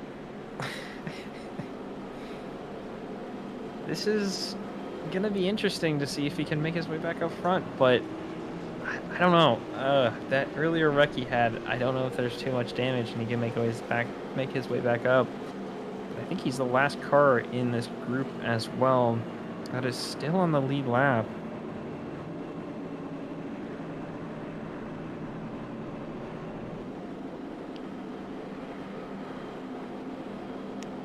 As we're listening to a little bit of some banter going on between the drivers, making some comments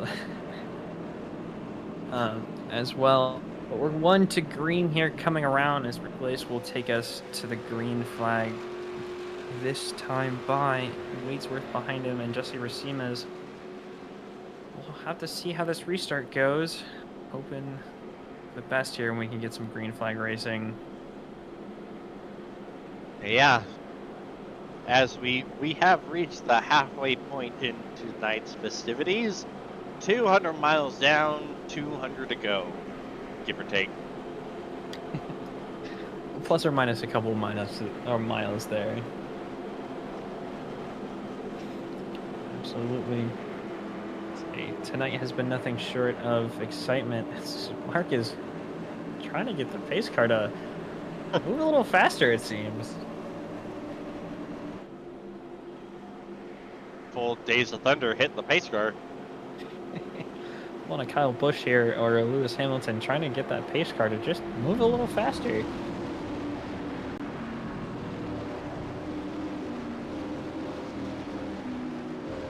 But as we're about to go 1 to green here, so take it. Oh. Yes, sir. Pace car makes a hard left-hand turn down pit road. Mark Robiles will lead us to the restart zone, and green means go. We're back underway at Daytona. The restart for the inside lane there. 28 trying to get. Go on, Zach.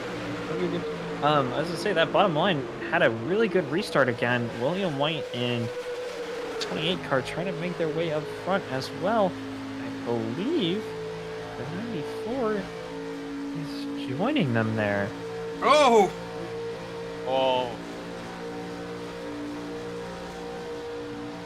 Oh, we're gonna be 3 wide. Oh, Oh my goodness. Oh, Watts, we're right behind the 43. Oh, he's giving a big shove to William White. oh, that's gonna be close. Microbilus he might be falling down the sucker hole now. Yep, he is Yep. losing ground. Oh, no! Racines into the wall! Down What? into Rebilus, and they all save it! We're all still pointing the right direction! Oh my goodness gracious! How did they not wad up the field right there? That is impeccable driving from Maximus and Rebilus to keep their cars pointed in the right direction. How in the world are we still green, Zach? I have no idea, but Jesse Racines did an amazing job keeping that car straight here. And let's just make a comment here.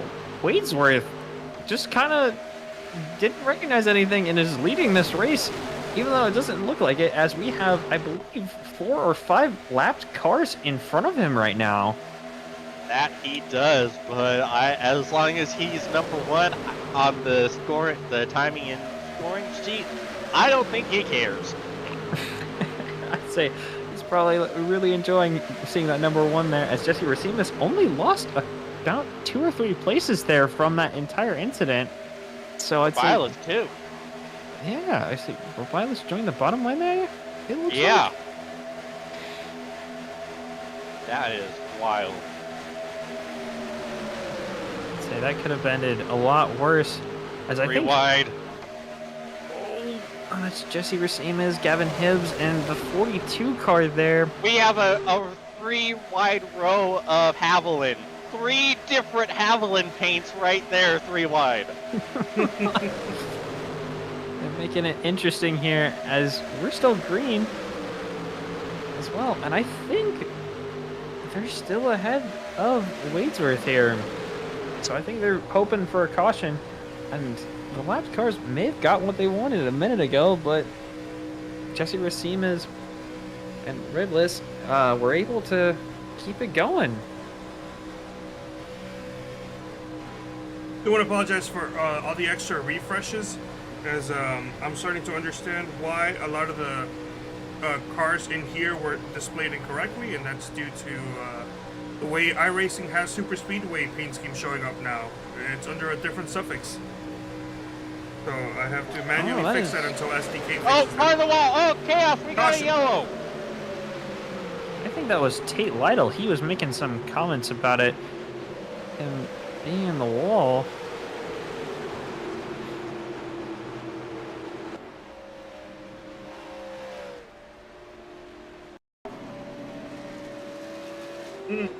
Something else Wow, happened. major technical difficulties for Tate Oh. Lytle, he says. His screen went black, and oh no. No. Where's the 12? Here's the 12. Like- Yeah, late Norgard, Chad Reaganfield, Gerald Campbell, Cale Pocock, Dave Huckleberry again, all innocent bystanders. That could have been way worse, though. Yeah, like, for what that Absolutely. was, like, that is and significantly less damage than you would have expected for all parties involved. But this is a huge break for a lot of those lap cars that were in front of our race leader, Justin Wadsworth. I gotta say, there's a lot of them are still getting unlapped here. Ethan Stanley is only 2 laps down here. I think, did he gain another lap this time? He lost another lap because I swore he was just 1 lap down a second ago. Well, when you believe so as restart well. it near the front and then he gets passed, it automatically puts him a 2nd lap down. Gotcha. I swore I looked at that though. We're still under yellow, but once again, it's not uncommon for me to be wrong. So I bow to timing Corey.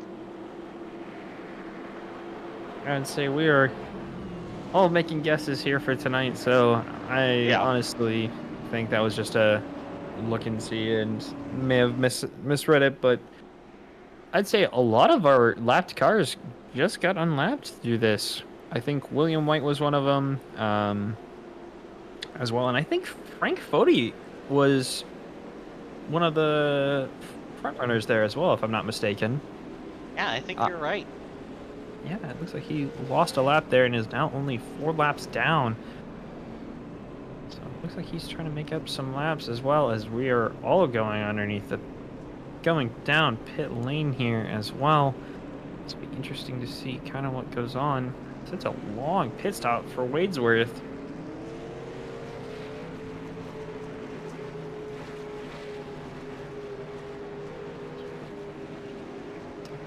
He had a good pit stop. He may have taken some gas and tires there.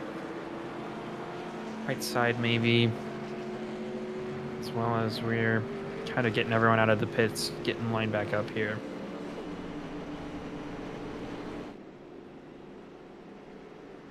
And Gavin Hibbs, it looks like he stayed out. It looks like Jonathan Cutlip is one of those cars. And it looks like Jared Campbell, if I'm not mistaken, as well. Having a hard time making out that last car in the group that stayed out. It's like the number 4 car of Thomas? Correct. As we hear from Tate Lytle, sounds like lightning struck either his house or pretty close to it, and is lucky only his screen turned off. Yeah, I'd say that's very lucky. Humongous luck. Big if luck. Big luck.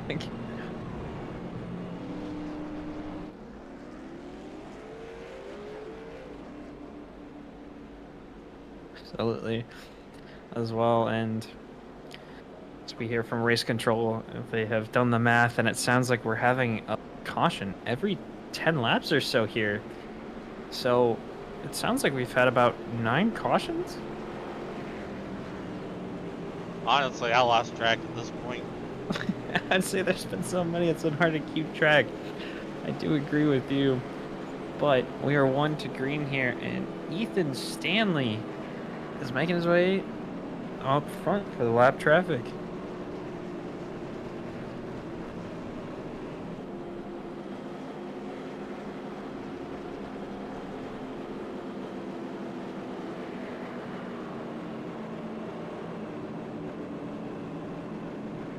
See Gavin Hibbs back up with that pit strategy. We saw him have a lot of great runs last week in both the charity races and the season open, just barely missing out to winning the race from Tate Lytle. So see that 95 car back up in the front here, so we'll see if he can jump up just that 1 spot further and bring home the win. Absolutely, and I feel like if anybody's going to do it, especially after last week with Tate Lytle bringing the spare car around to make that win, I feel like Gavin Hibbs has a fire under him trying to get a race win here. Paul Mikolajczyk is lining up right behind him with Jonathan Cutlip, and the person I couldn't make out earlier, JP Phillips and Aaron Smith, ran out your top 5 here. So a lot of new names for the top 5. As we make some returning ones here, as Gavin Hibbs is your leader here, as we're about to go green again, and hopefully longer than 10 laps. That's the hope, as the pace car is about to make its hard left-hand turn here in a second. Yes, sir. Gavin Hibbs brings us down to the restart zone. Green means go. We're back underway at Daytona.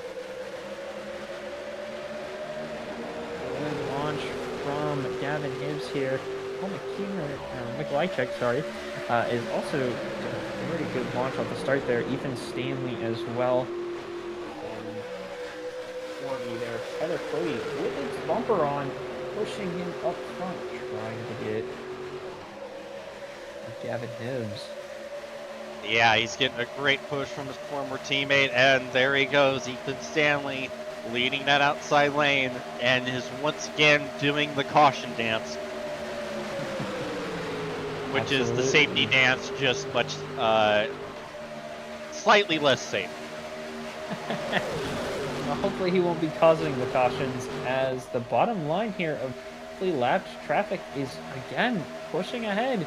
But I would say if I'm Gavin Hibbs here, I'm not too worried about it unless I see Aaron Smith making his way up. Yeah, he's jumped out with the lap cars, and he might be able to sneak his way to the race lead.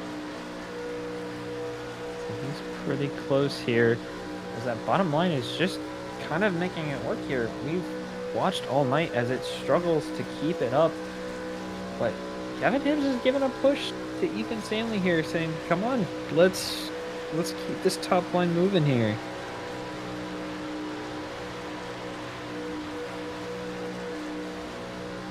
As well, I think all of the lap cars are currently now in front of the leader, so I think Someone jumped in front of Ethan Stanley. that's Tyler Fody. Yeah, I think you're right about that. William, leader. I don't know. I think that might be. Yeah. Oh, it was Frank Fody that jumped in front of Stanley. Oh. Sorry, I got the Fodies mixed up there for a second. My bad there. But as we heard from Carlos, we do have a new race leader of Aaron Smith, as this bottom line here is running away with it. Yeah, he jumped down with the lap cars and just really sneakily sneaking his way up to the race lead.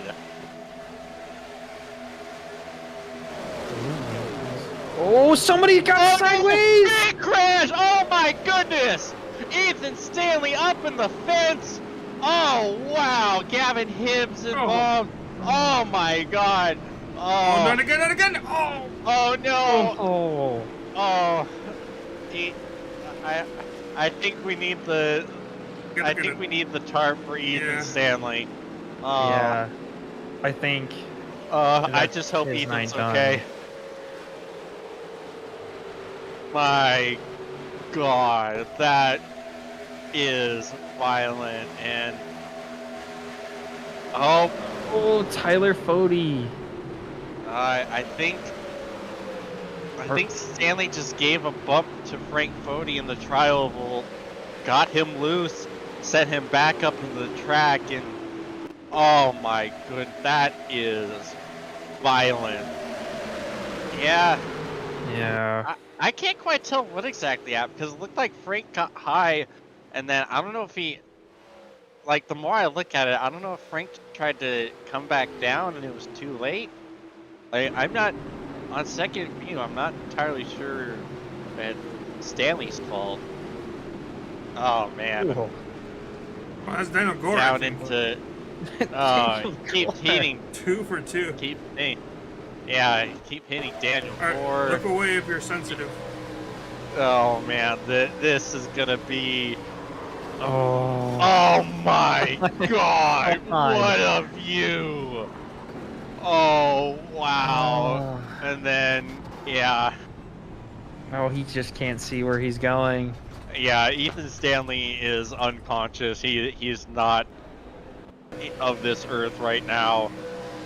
It looked like Ethan Stanley got a little bit of the quarter panel of Frank Fody there, as Frank was just up and Tyler Pop just putting somebody into the wall there for a second. As well as I think Paul Mikolajczyk, as we're watching this, got spun coming down pit lane.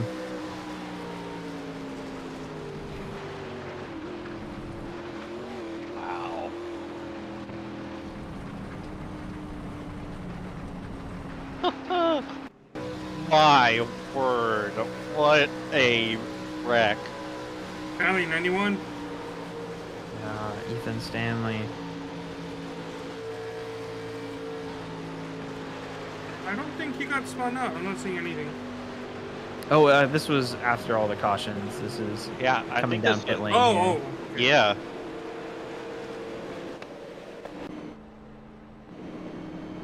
Wow. Oh. As we watch another big one happen. Oh Yeah. man. I think we should maybe take a commercial break to gather our thoughts and get our eulogy ready for Ethan Stanley. Yeah, well, right before we go ahead and do that, I do want to go ahead, like you mentioned earlier, thank the fine folks, our Premier Series sponsors of Blue Egg Marketing. You rev up your business with Blue Egg, your marketing pit crew. Turbocharge your lead generation with experienced drivers that can navigate the competitive track to connecting with your customers. With Blue Egg, you're always in the pole position, leading your brand towards victory lane. Don't spin your wheels, accelerate success with Blue Egg, fueling small businesses to win big. Also, thank you to Worldwide Technology Raceway. They are a motorsports racing facility in Madison, Illinois, just east of St. Louis, Missouri, United States, close to the Gateway Arc. It also features a 1.25-mile oval that hosts the NASCAR Cup Series, the NASCAR Craftsman Truck Series, and the NTT IndyCar Series. It has a 2-mile infield road course used by the Speed Tour Trans Am, the SCCA, and the Porsche Club of America. Has a 1/4-mile NHRA sanctioned drag strip that hosts the annual NHRA Camping World Drag Racing Series Midwest National event, and the Kartplex, a state-of-the-art karting facility. They have also provided us with a lovely commercial to play. Go ahead and play that right now. We'll be right back for your green flag race. Since 2010, race fans have had one burning question. When will the Xfinity Series return to Worldwide Technology Raceway? You asked, NASCAR delivered. On Saturday, September 6, 2025, the magic is back. The track that launched the legendary careers of Harvick, Busch, Keselowski, Edwards, and Earnhardt Jr. is now ready to write that next chapter. We're going to introduce you to a new crop of future champions and Hall of Famers. And in the process, we'll create more of the greatest moments in racing history. NASCAR Weekend 2025, the NASCAR Cup Series Championship Playoffs, the Confluence Music Festival, and now 250 miles of the NASCAR Xfinity Series. 2 incredible races, 1 challenging track, a 3-day party of epic proportions. Go to www.raceway.com and lock in your weekend racing and camping packages for as little as $20 down.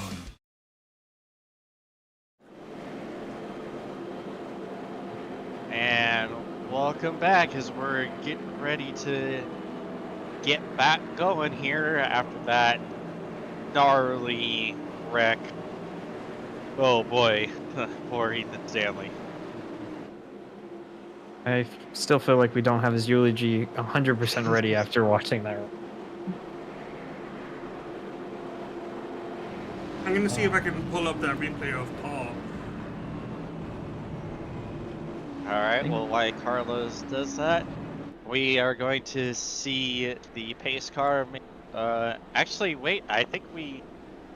never mind, we are not ready to go green yet. We have extended the caution. Oh, okay. Looks like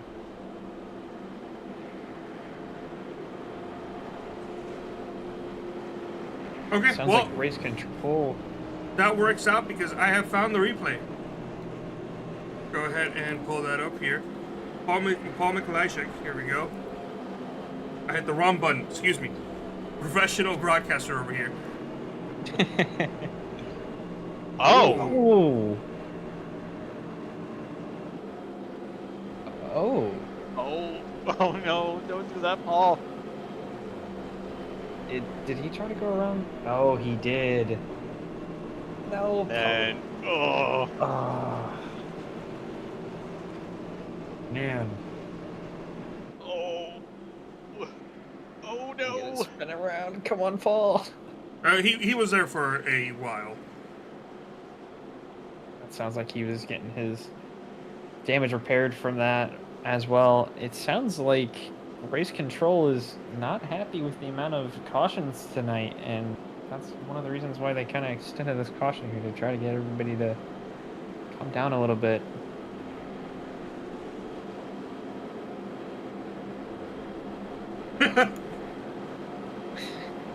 As we're hearing more comments. James, come I from just the saw what you driver's posted seat. on the on the channel. Will not be showing that on the on air, but that got me.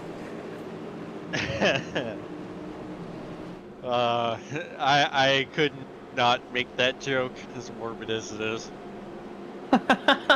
We're starting here with 60 laps remaining on the worst soda 400. Now, I want to know, what is your worst soda? Oh man, I'm Ooh. gonna need some time to think on that. Right, take Yeah, some time. Probably something with 0 sugar diet, because I don't like the non-realistic sugar. But pace car pulls off. Robiles brings us to the restart zone. Green means going. We're back underway at Daytona. Absolutely. Quinn is having a great restart there. Scott Crump is right behind him. And I believe that is Tyler Fody back up towards the front as well. Trying to make the bottom line here push forward. Actually, no, sorry. No, that is No, that is Frank Fody. Sorry. Yep, you are correct. I got a little tripped up there because the 41 of Frank Fody is in the back of that bottom line there. And it's Two wild two to me that 40s. Frank. And speaking of Frank, it's wild to me that he didn't get more damage in that massive melee. Absolutely. Oh boy. Oh, it's getting hairy and hectic, and I'm running out of H words. I would say it's all over the place. Nobody has defined the line here, but that bottom groove is just making it work. As Chad Frankenfield has pushed his way to the lead. Oh, chaos! Oh, no! Oh, we're still wrecking. Oh, man, Jonathan Cutlip. Oh, that 5 car is demolished. Same with the 00 Ethan Smith, or Aaron Smith, my bad. I don't think we're going to see that car get rebuilt tonight. Oh. I can't believe it. I really can't. Chad Frankenfield is leading a race. Go ahead and take a look at that replay. Oh, man. Oh, already. Oh, no. Oh. Tally 17. Well, let's see what he did to deserve that tally.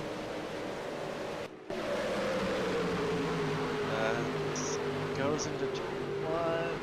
Oh, Oh, just a gets little- into the 35. Sends it Bailey up into everyone. Smith, Cutlip. Then we saw a little bit coming to the wreck. It looks like the 42 got to the 88, set him around into the wreckage. Oh, man. Yeah, it looks like the 35 checked up a little bit there, and the 17 just was like, we're going to keep going. And absolute carnage. Yeah, up into the 3 bright yellow cars. Dave Westergreen just barely missing. Same with the 2, I believe. Jesse Racimus not so lucky. T-bones 00. Unfortunate for Seamus, who is having a fantastic run tonight. Oh, and then spun around and give. Look away if you're squeamish. Again, as we watch another more carnage come through for Good Jonathan Lord. Cutlip. Oh. I think we're going to need another tarp out for this one. Oh. Yeah, sometimes there's nothing you can do. Poor Jonathan Cutlip was one of our top runners for tonight, and I think, unfortunately, that'll be his race done. As I believe he's still in the pit lane here. Yeah, and that's tough too, because as he got wrecked out last week as well. So with as fast as he's been, this is about the worst start you could have hoped for in Jonathan Cutlip.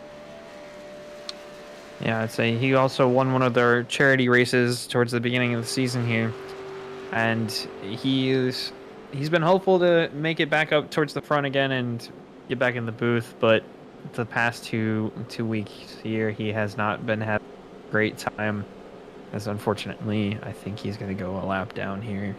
We have Adam Peeler in the YouTube chat asking, what about Bojo? What did I miss? Unfortunately, Bojo was one of 2 drivers him and Andrew Hardcastle, who did not qualify into tonight's event. 45 drivers showed up, only 43 made the field. Yeah, Ray missed it by 6,000ths of a second. Ooh. Yeah, it's a tough break for Ray there. Well, but Chad Frankenfield I can't believe it. is your race leader. We only have about 23, 24 cars left on the lead lap. And I'm gonna say this again, Tate Lytle, he's still there. He may not be in the top 10 or top 5, but he's still on the lead lap here, so I think he may have a chance. And yep, Jonathan Cutlip has left the building.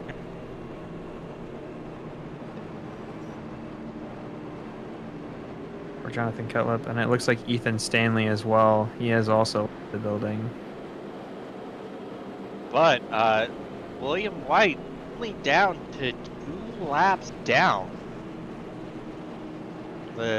All the cautions in Calamity have really been working out for the 43 car. He's gotten quite a few laps back, and he is the highest car laps down. So if we get another caution here soon, he might be back down to only 1.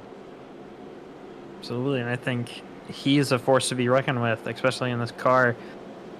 With the way tonight has been going, I don't think he's going to have to wait long to get it, if I'm honest. Yeah, I wager you might be correct about that. I hate to say it, but I think that with just how many cautions we've had tonight so far, I feel like it's inevitable here, unfortunately, as we are still under caution here, going around, making it up. Oh, well, let's, again, since we have a little bit more time here, let's go for our race picks again for tonight and just check in and see how they're doing. Looks like Paul Mikolajczyk is still kind of in your top 10-ish area. It looks like he's... Oh, sorry. We are going green here. Yep, Chad Frankenfield leads us to the restart zone. Green means go. We're back underway at Daytona. A restart from Chad here. Kind of pulling a big gap in front of both lanes here as well.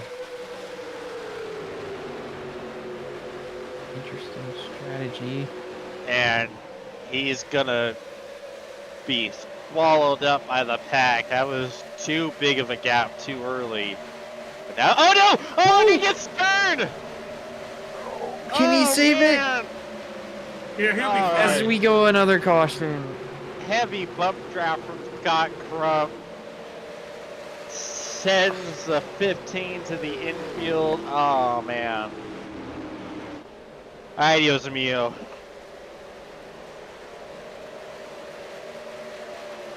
Oh man. Let's take a look at that on replay.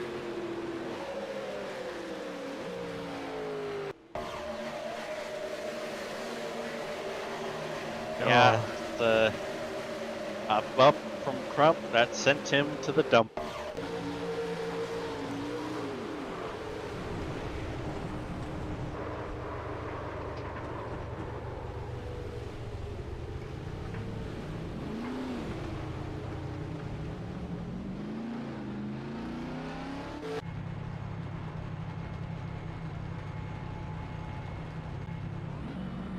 Oh boy, and it's man, the shade is really starting to be significant there on the cameras. Absolutely, as this day seems to be turning into night here. I think we may have a night finish.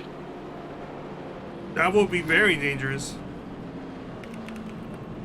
Yeah, that's exactly what we want to see. Definitely under the lights. Definitely not problematic at all. Yeah, totally not the reason why we're doing this in the day and not at night. Oh, well, I don't think it's gonna be avoidable here. Till have about 52 laps to go here with my quick my little lap. No, sorry, quick math there. And racing incident from race control between 1 and the 15. That is not the first racing incident of the night that he's called. No, I say Yeah, we've it's the had second.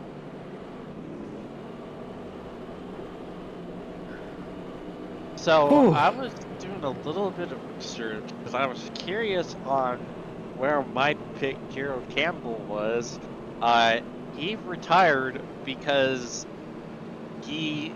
I think he might have money shifted, bringing it down to pit road and blew up.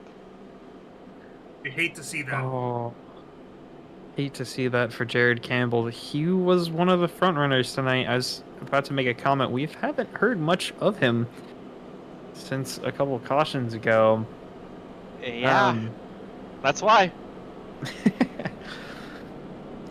Another tough break for the race picks again tonight, as Paul Mikolajczyk is still in this race, thankfully, but has fallen back to 10th place. So he still is in this running here, but he's also kind of in that danger zone.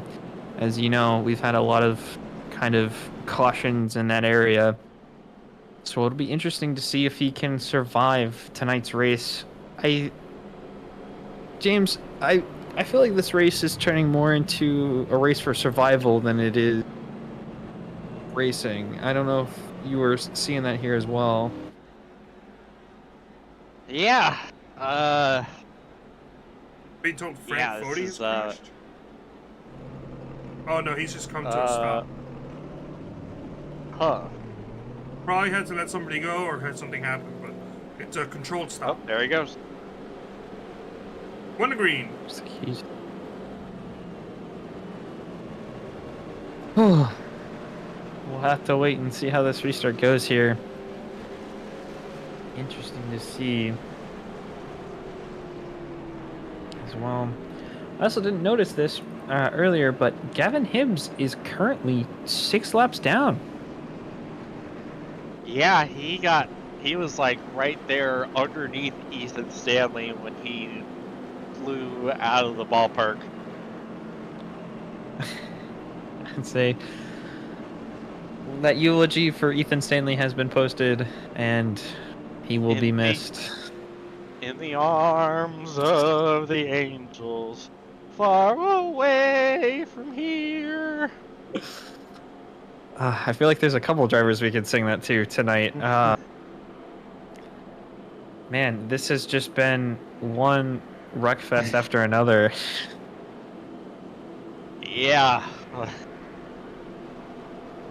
But boy, howdy, has this been entertaining. Yeah, I would love to see the amount of cautions we're up to at this point in the night. I've lost count with trying to remember how many there have been.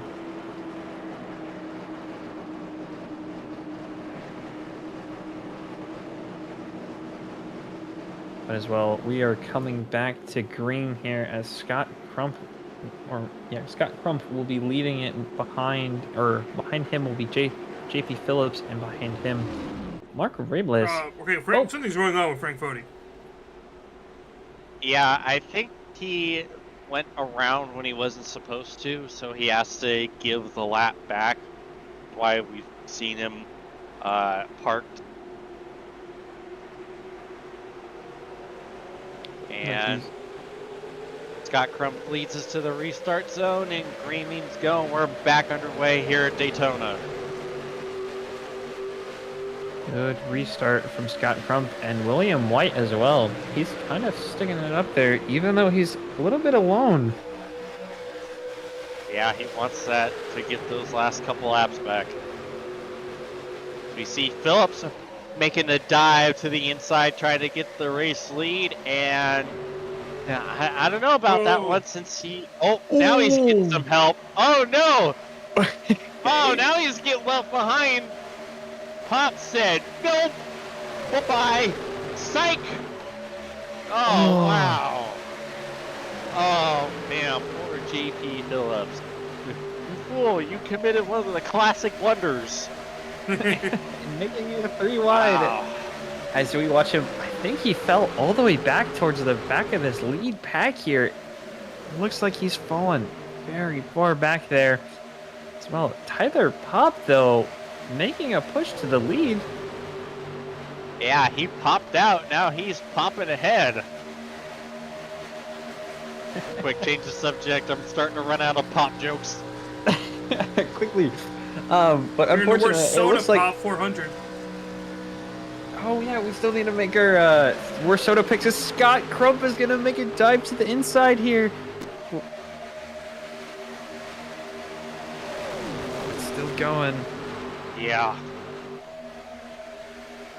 The intensity's starting to wrap up, which isn't good to hear considering what we've already witnessed so far. Absolutely, I'd say, especially as these laps are ticking down, everybody's gonna want to try to make their moves.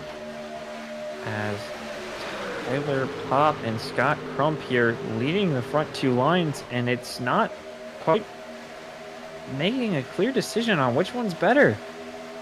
And I want to give a quick shout out to David Phillips in the 03. He spent most of the race missing his front. I think it was multiple laps down, and here he is up in P4. You want to talk about comeback drives and staying with it. Awesome job for the 03 to keep in it and not give up. Good on you, David Phillips. Absolutely. It sounds like he's taking a page out of Tate Lytle's book from last weekend. Yeah, absolutely. Absolutely. But it looks like a line has been chosen, and it's the top line, as Tyler Pop is going to be your race leader. Behind him is going to be Mark. Oh, Oh, thankfully Phillips able to jump back to the outside, so he's not suffering the same fate as the other Phillips. Oh, we're still green. We're still good. And do keep in mind the top 2 on the inside, they are lapped down. As you were saying that, it is now currently 3 wide with Andrew Rucker trying to make his push to the lead with Wadesworth behind him. Oh dear. Oh my. Oh boy. Oh boy.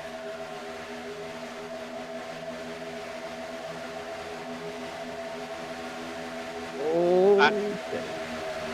I keep trying to look back for where the second pack is until I realize, oh yeah, this is all that's left running on the track right now.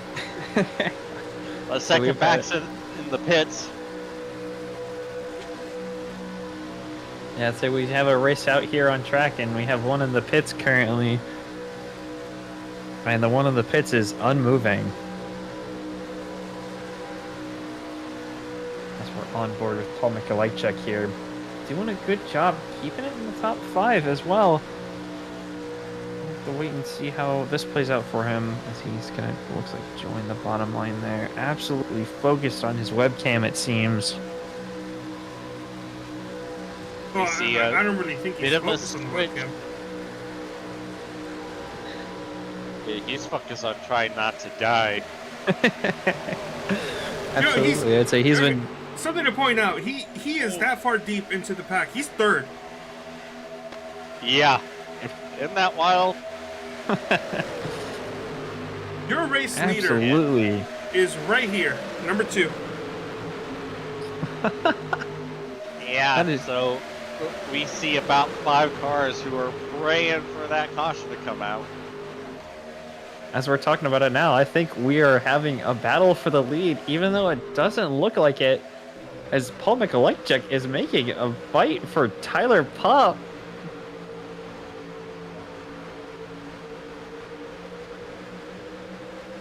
This has been the craziest race I think I have seen so far. The craziest race I've seen since last week. That is fair. Whoa! Oh no! Look at it there! Oh, they're going around! Chaos! Caution is out! The leaders! Mikolajczyk! Rabilis! Wrecker! Did Tyler Pop? Tyler Pop got collected in it. Tyler Pop, absolutely. He was the first one that got spun. I don't know what caused it, but yep, the race leaders involved. Oh my goodness. Oh, I saw the two come down, but it could have very well easily been a bad push. No, he just came down. Oh no, yeah, he came down, bounced up into the 29. Oh, the up old into 3 Frank killed the Fode. outside wall too. Oh Cali man, too. and Frank Fode caught some air over something. He popped a wheelie. Oh my goodness! Wow. I feel like we've seen more flying cars tonight than I thought we would. Yeah, you see more flying cars than the depictions of the year 2025 in the 1980s. What? Still waiting on those jetpacks. Oh, Oh, David Phillips just getting into the wall as well. Commentator's curse. I just shouted him out, and he's back in. And look, Justin Wadsworth involved, Gavin Higgins. Who's left running now? That was like all that was remaining of like the top 10. Who's Do you running? know Tate Lytle? My Currently, are you serious? P4. Are you serious? For the love of God! Oh, that Currently, is. your race leaders are Scott Crump, Jacob Adams of the 88. That I can't really tell. It looks like David Phillips is still out. Wild. He's still up there. Tate Lytle in 4th and in 5th. Kendall Player.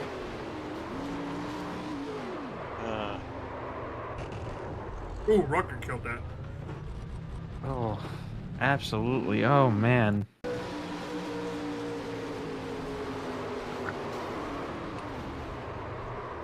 All across the Daytona track, the racers chase the pace car. The pace car thought that all was well, but snap goes the race car. Oh, man. I don't even. Paul Mikolajczyk just saving it. I don't know if there's too much damage on that car, but... Yeah, I think him and Rabilis are pretty good as far as damage level. I think Pop is slightly less good. I mean, with how many cars that have been nuked this evening, as long as you know you have all the fenders on it, I think you're automatically a contender with what we have left. Everyone went down the road, by the way, everyone. Yeah, I think we're probably going to be good to go on fuel here. I'm not entirely sure on our fuel mileage. Not that we've really had to worry about fuel at all for the most part tonight. I feel like we haven't gotten enough green flag laps here to really worry about that as we kind of get everyone lined up here. Your top 3 are Scott Crump, Jacob Adams, and Tate Lytle. It seems to be here. That may have changed. It's kind of hard to see. Yeah, I don't think it's updated on our end yet. It does not look like it. I'm sorry to say that. Looks like Wadesworth, and then behind him is Daniel Gore. Yeah, where in the world did Gore come from? Like last time we saw, he was getting hit by the 91 car that no longer had a driver. And he's up in 3rd now. And it's like, is that...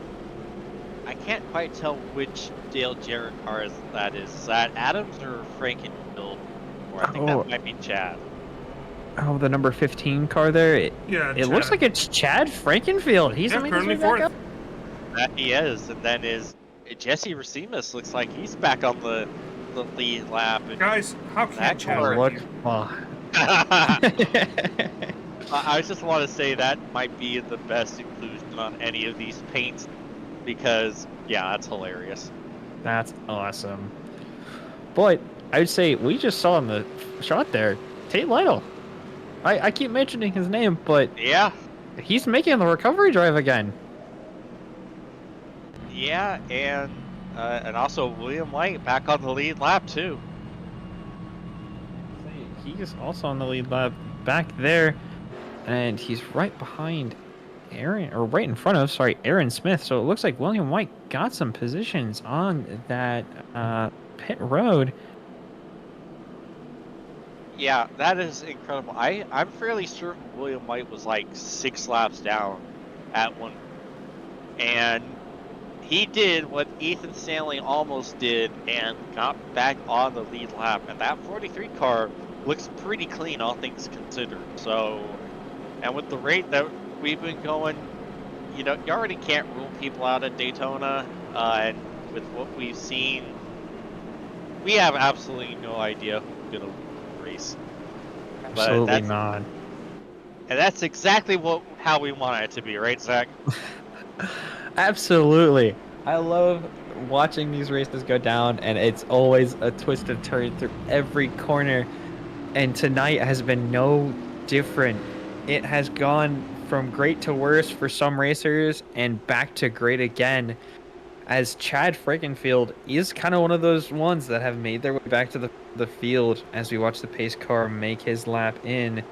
So still... And Scott Crump leads us to the green. Green means go. We're back on our way at Daytona. Huge jump from Crump. Got Wadsworth right behind him. Yeah, it looks like Wadsworth is going to give him a little bit of a push here to try to keep that lap traffic down below. I don't know if it's going to be enough, as Gavin Higgins is going to join them on the bottom lane there, trying to make themselves another lap up.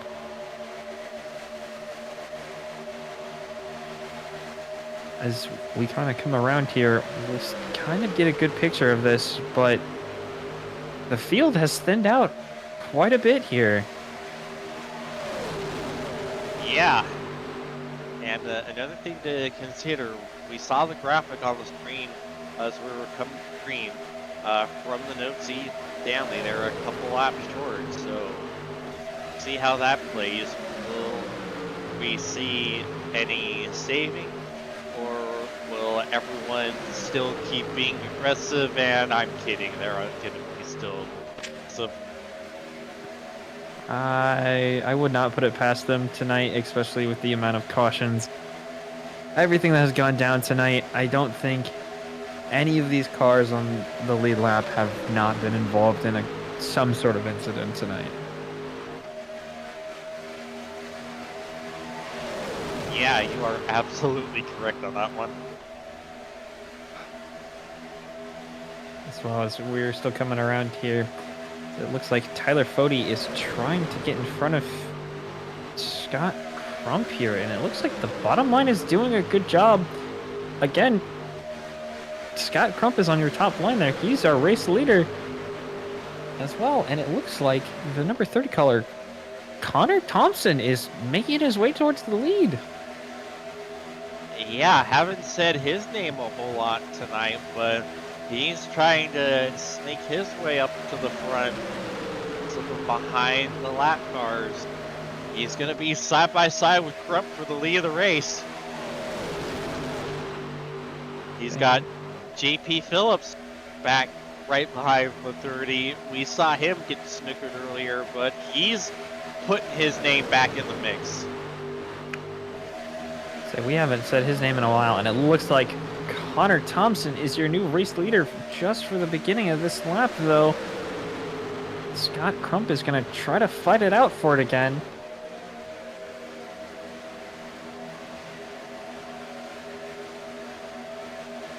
Like it's anybody's race still here. It looks like Tyler Fody, Josh Clark, and Gavin Higgins here are kind of making a good push for the bottom line here. Oh, guys, the bottom line just takes charge. Yeah.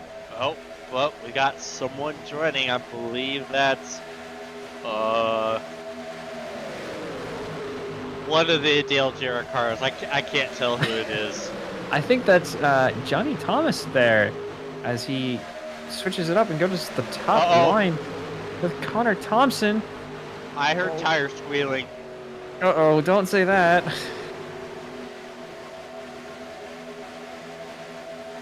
We stay green. Still good here. Yeah, the 17 got spun towards the back of the pack. We stay green, but yeah, wow. Say we're still good here. It's a good thing that we still are. JP Phillips has made his way to the race lead as well, with Kale Pocock behind him.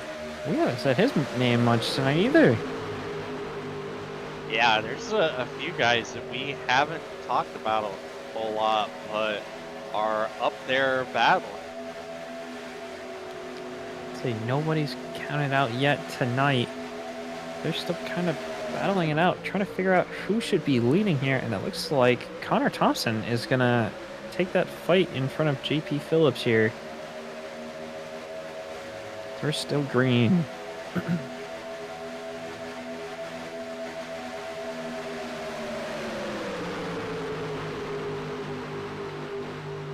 I know we've said it here a lot tonight, but those lap cars out front are still hoping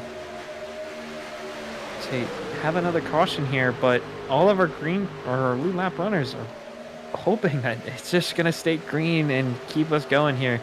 Uh-oh, we're catching lap traffic here.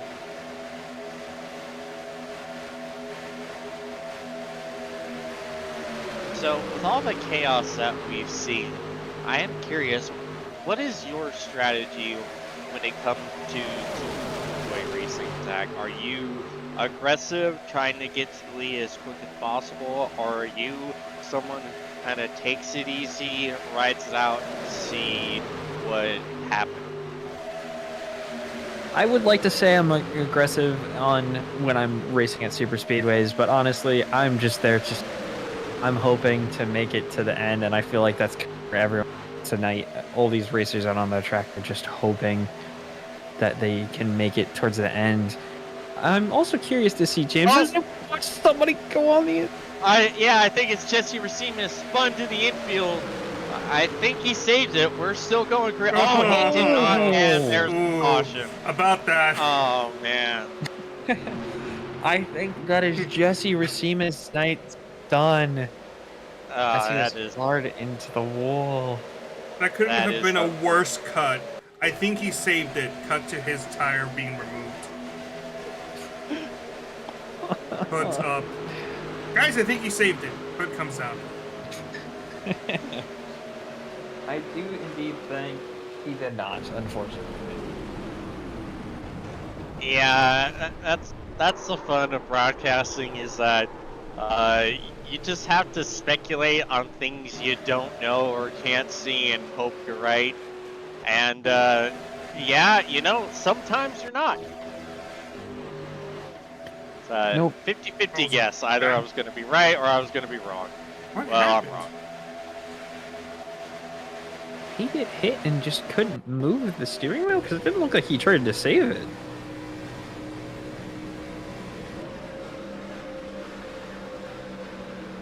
Something he didn't get hit. Something must have happened. Yeah, he had a hardware issue because that thing, like you said, no contact. It just hung to the left. Like I guess his wheel must have disconnected up because yeah. That's more than likely going to be a tally to him. Definitely. As we watch another race down pit road here, I listened to the driver's channel here a little bit, and it sounds like some of them are trying to figure out what the record is for the most caution laps in a race here at Elite. No, there's no way we can get that. We just don't have enough time. I believe Martinsville has that record, and that was set, I think, a year ago. But there's just not enough.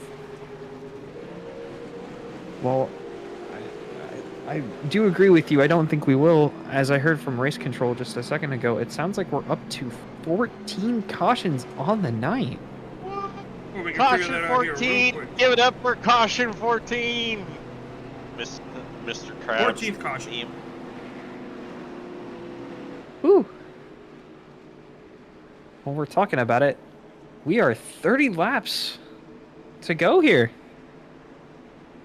That we are. So we're slowly ticking down here as well. So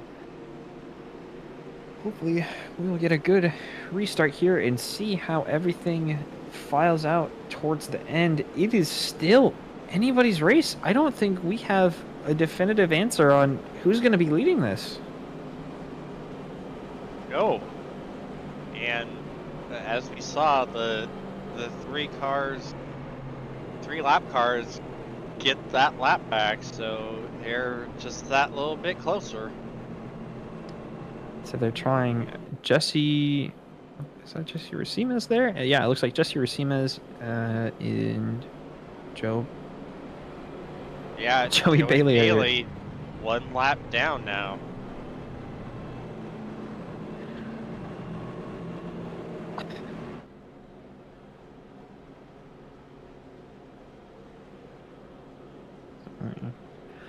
So while here we're coming around, we'll get a better idea of who our leaders are. I believe Cale Pocock is your leader. Right behind him is Kendall Player making his way back up. Talk about another recovery drive. Didn't we watch him wreck out earlier? Yeah, we saw him have to serve a penalty under green. Now we saw this back when iRacing released the new damage model, especially with the next gen Cup car, where they made that car too strong. You could hurt it, you could damage it, and then you could repair it right back up to brand new conditions. I have a feeling that's the same thing going on with this car that's just been released, and maybe that will be looked at and or maybe adjusted in a future update. Because as far as I'm aware, these cars once you hit them, damage them around, there's just things you can't bend back, right? Yeah, but I kind of like it this way. Absolutely. I'd say we also get insane recovery drives like Tate Lytle did last week, and Kendall Player is having this week. He's also in contention here, it seems. Second. Reminder, with 10 laps to go, a caution comes out, or I should say, if there's a restart with 10 or less laps to go, lap cars will be on the inside. Or excuse me, at the tail end of the field. Sounds like these lap cars are going to want to get unlapped as soon as possible, so they're probably hoping for more cautions as they're ahead of everyone here. Hopefully it won't happen. I'm not going to say that and bring out the commentator's curse for tonight anymore.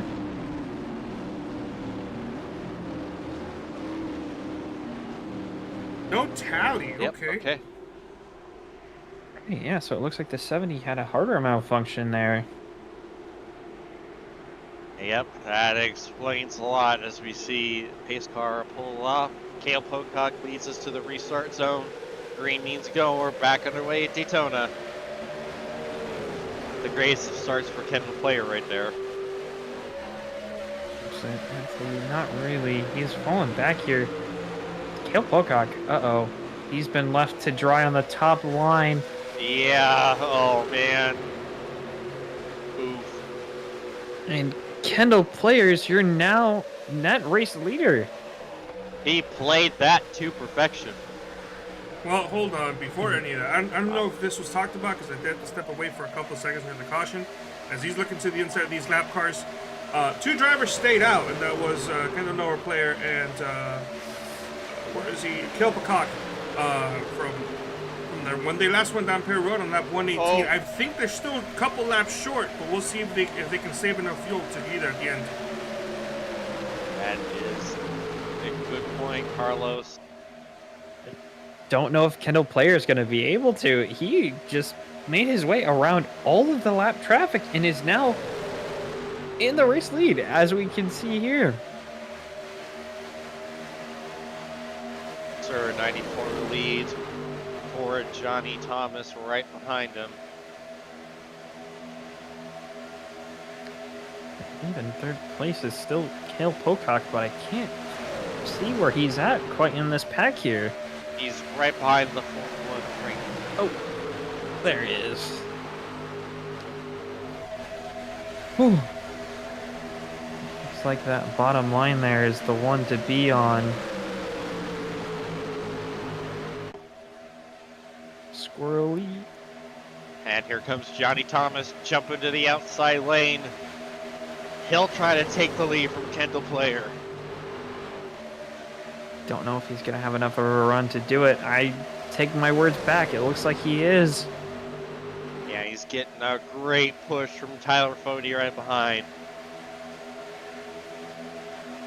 Absolutely, and he's coming up. Oh, Whoa. and Tyler jumps down, leads him up to dry. And now here comes, look who it is, right on time. It's Tate Lytle. There he is! He made his way back to the front. Another recovery drive from him. I think I saw Leighton Norgard. Yep, there he is. Leighton Norgard is now in 5th. We've also watched him kind of be in a couple wrecks tonight, so it's nice to see him in our top 5 here as well. But Tate Lytle, everybody, has made his way up front. He is living up to the name on the car. He is representing, going full Kevin Harvick, the closer, Mr. Where the heck did he come from? Tate Lytle is your race leader. We saw that front end missing. We saw it's. I swore the wheels weren't even pointing in the right direction, and he's holding on to the lead. But here comes Kendall Player trying to take it back. They're side by side, still with 2 lap cars right in front.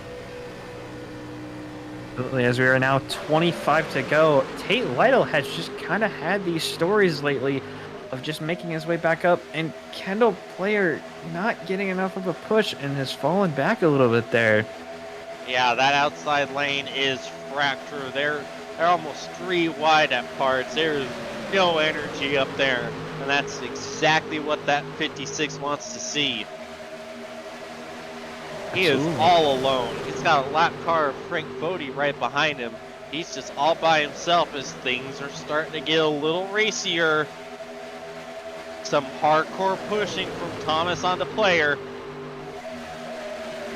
Absolutely. I say we're currently watching the battle for 2nd place here between Cale Pocock and Kendall Player on the top line, with Johnny Thomas pushing him, and I believe Leighton Norgard is pushing Cale Pocock on the... Oh, no, sorry. JP Phillips is pushing Cale Pocock on the bottom there. This is kind of a great run for Tate Lytle here. Absolutely, and yeah, you mentioned him earlier, Leighton Norgard. We saw him involved in like 3 different wrecks tonight, and yet the 12 car knocking on the door of the top 5. I'd say he's also had another good recovery drive from tonight, as well as William White. He is currently P7, I believe, or P8 it looks like. Yeah, that's the thing about this race is you're either wrecked or on the comeback train from getting wrecked. It looks Go like in between. I'd say, yeah, that seems to be the case for tonight, as we have 3 or 4 drivers here, I believe, kind of making their way back to the front. Daniel Gore is in our top 10 as well. Chad Frankenfield's making his way back up front. A lot of our drivers here are kind of trying to knock on the door of the top 10. A little bit of wiggle in the middle pack. Someone got close to the wall and couldn't quite tell who it was, but he stayed clean and green. We're still good to go, and I think Kendall Player finally has that top line behind him here, and it's going to help him try to fight Tate Lytle here. Yeah. Go on. Sorry, I was gonna say, I think we finally have another fight for the lead here. That we do. They are fully energized up in that top lane, and we're side by side for the lead of the race. Player will, and he will just, oh, I couldn't tell who led that lap. I couldn't tell if it was Player or Vital. It looks like Kendall Player credited with leading that lap. I'd say it's still way too close to really define a leader here, as we're catching more lap traffic for this bottom line. Yeah, 35, Joey Bailey got some laps back, but he's going to lose another one here as the pack goes by. Oh, chaos! Oh, no! We're back under caution, and another big one! Oh, no! Aaron Smith. Oh, looks like Chad Frankenfield, Frank Fody, I think Mark Rabilis. Oh, man. And a thinned out field gets even thinner, ladies and gentlemen. Oh, they're already wrecking. Oh, no, William White. William White just got back on the lead lap.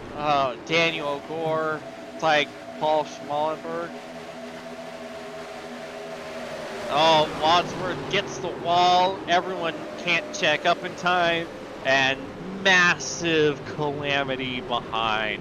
Oh, my goodness. Oh. We got 20 laps to go, and even less cars than that. I think we're down to, what, maybe 15 cars still in the lead lap here after that one, especially with all this damage here. If that. Man.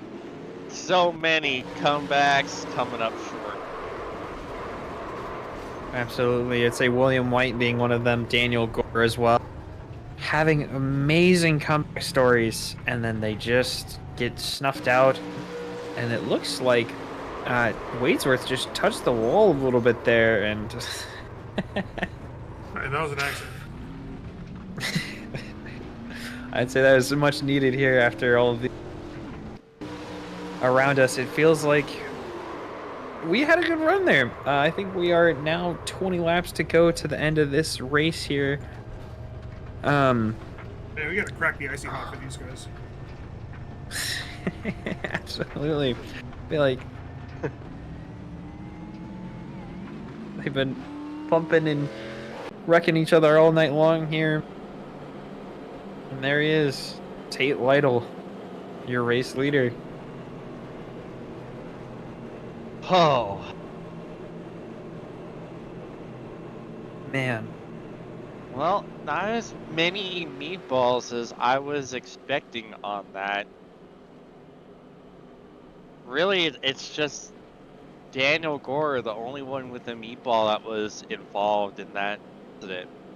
But we have plenty more cars that don't have one, but honestly, kind of maybe should. Absolutely, yeah. I'd say I thought there was going to be a lot more carnage through there than what there was. Oh, I'd say it's good to see that we're still going to have some people in the lead lap here, but again, like you said earlier, the pack has just been thinned out so much tonight. We had 40 or so drivers starting tonight, and now we're only down to about 16 or 17 drivers, maybe even if that. Yeah, a expensive night here at the Daytona Way. So many people are never going to financially recover from this.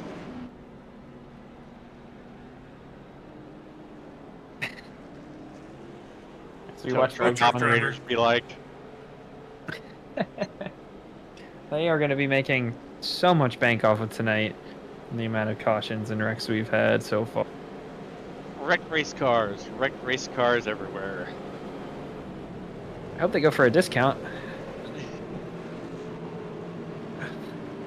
As we are 1 to green here once again. I feel like we've seen that pop up so much tonight. gonna see it in my nightmare. I definitely feel that. I feel like I'm gonna go to bed and watch more cautions tonight. Gonna be half asleep and then suddenly jar away. Hey, oh chaos, we're under yellow. Oh wait, never mind, it's over. Oh, that's gonna happen, and I'll make a comment in our group here saying that if that does. But I do want to make a quick comment here of the kind of comeback stories here that have been snuffed out. Kendall Player was leading the race not too long ago, is currently P11.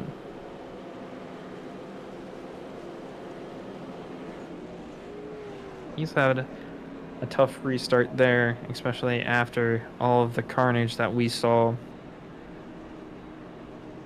So it'll be interesting to see where he ends up tonight. But coming back to the front, Tate Lytle, Cale Pocock, JP Phillips, Jonathan Thomas, and Leighton Norgard make out your top 5 for tonight for this restart.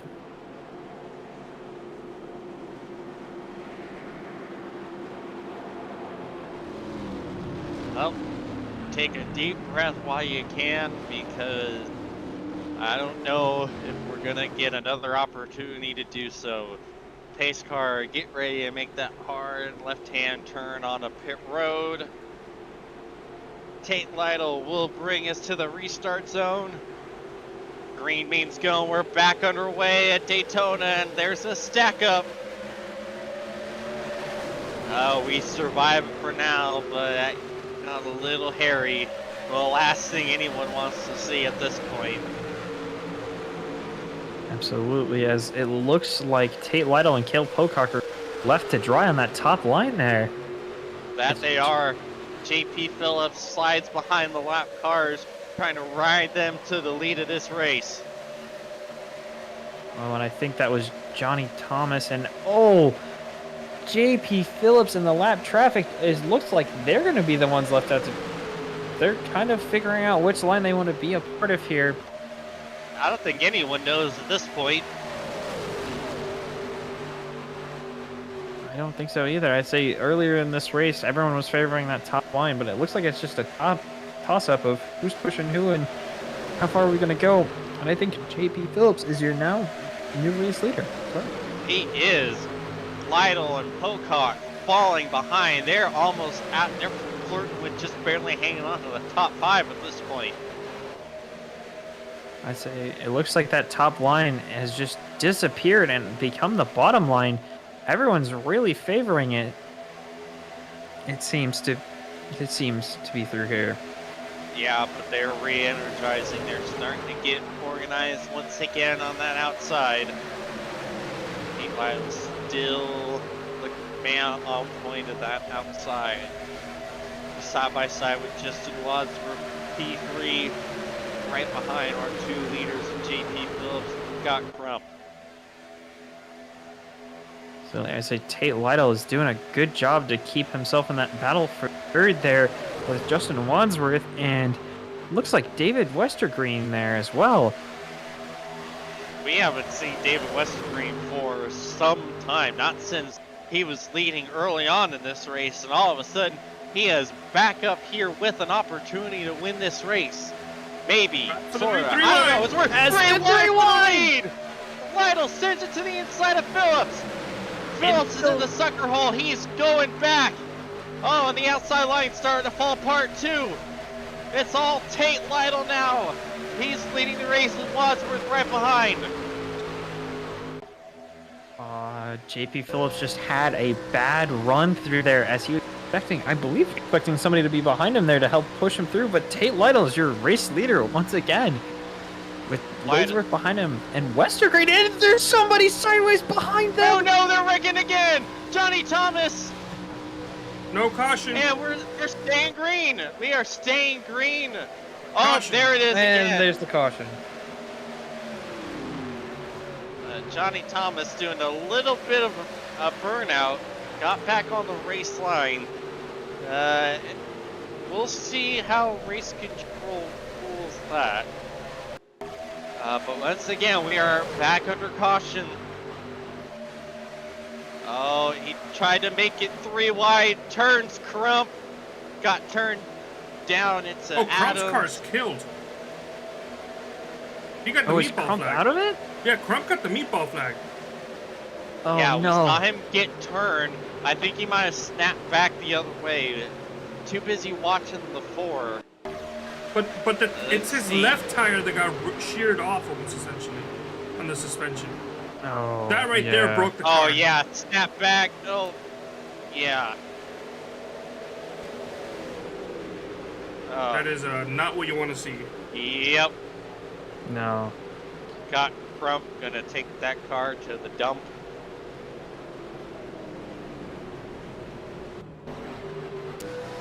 I say Mark Ribliss here is Ribliss, sorry, I'm losing my words tonight here after with how many cautions we've had. Also has a lot of damage here, and I think he got DQ'd. Mark Rapilas did get it DQ'd actually. Yeah, that's. Is there a limit? That is a good question. He had nothing to do with that.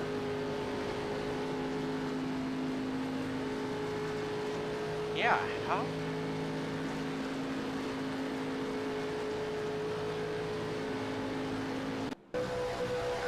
That's a good question. What happened? As more cars are making their way down pit lane here. Man, David Westgreen was so lucky. He was about that close from getting hooked by the one of Scott Crump and shot back up the track, but David just barely able to avoid it, and he's sitting pretty in P4 right there. And I believe it. I don't know if we're gonna have to lap cars it to the inside again. The rule is once it gets 10 laps to go, it's full single file. But I think we're still gonna be with lap cars to the inside, as probably we're gonna be 11 laps to go next time by, and we'll probably be 1 to go.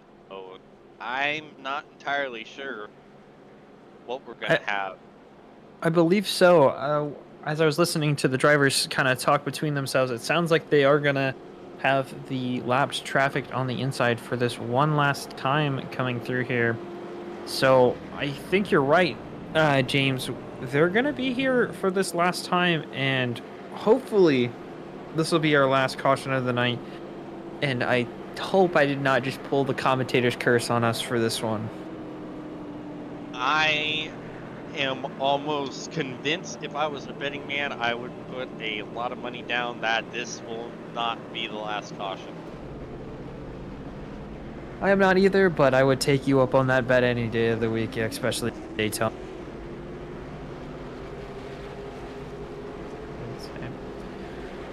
As we make our way around, our top 5 here are going to be Tate Lytle, Justin Wadesworth, Cale Pocock, David Westergreen, and Andrew Rucker has made his way back up 5 here.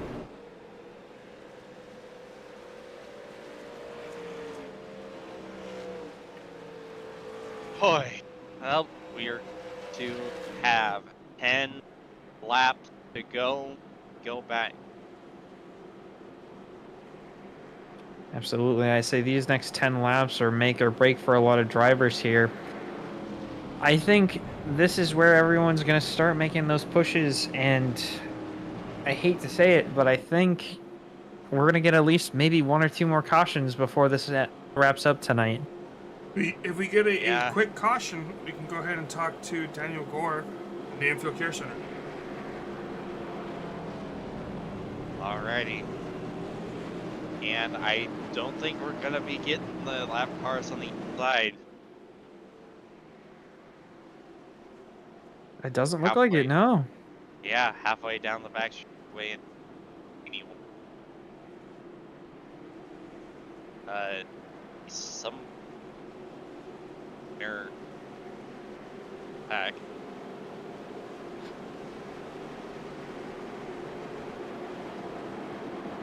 Yeah, I'd say it looks like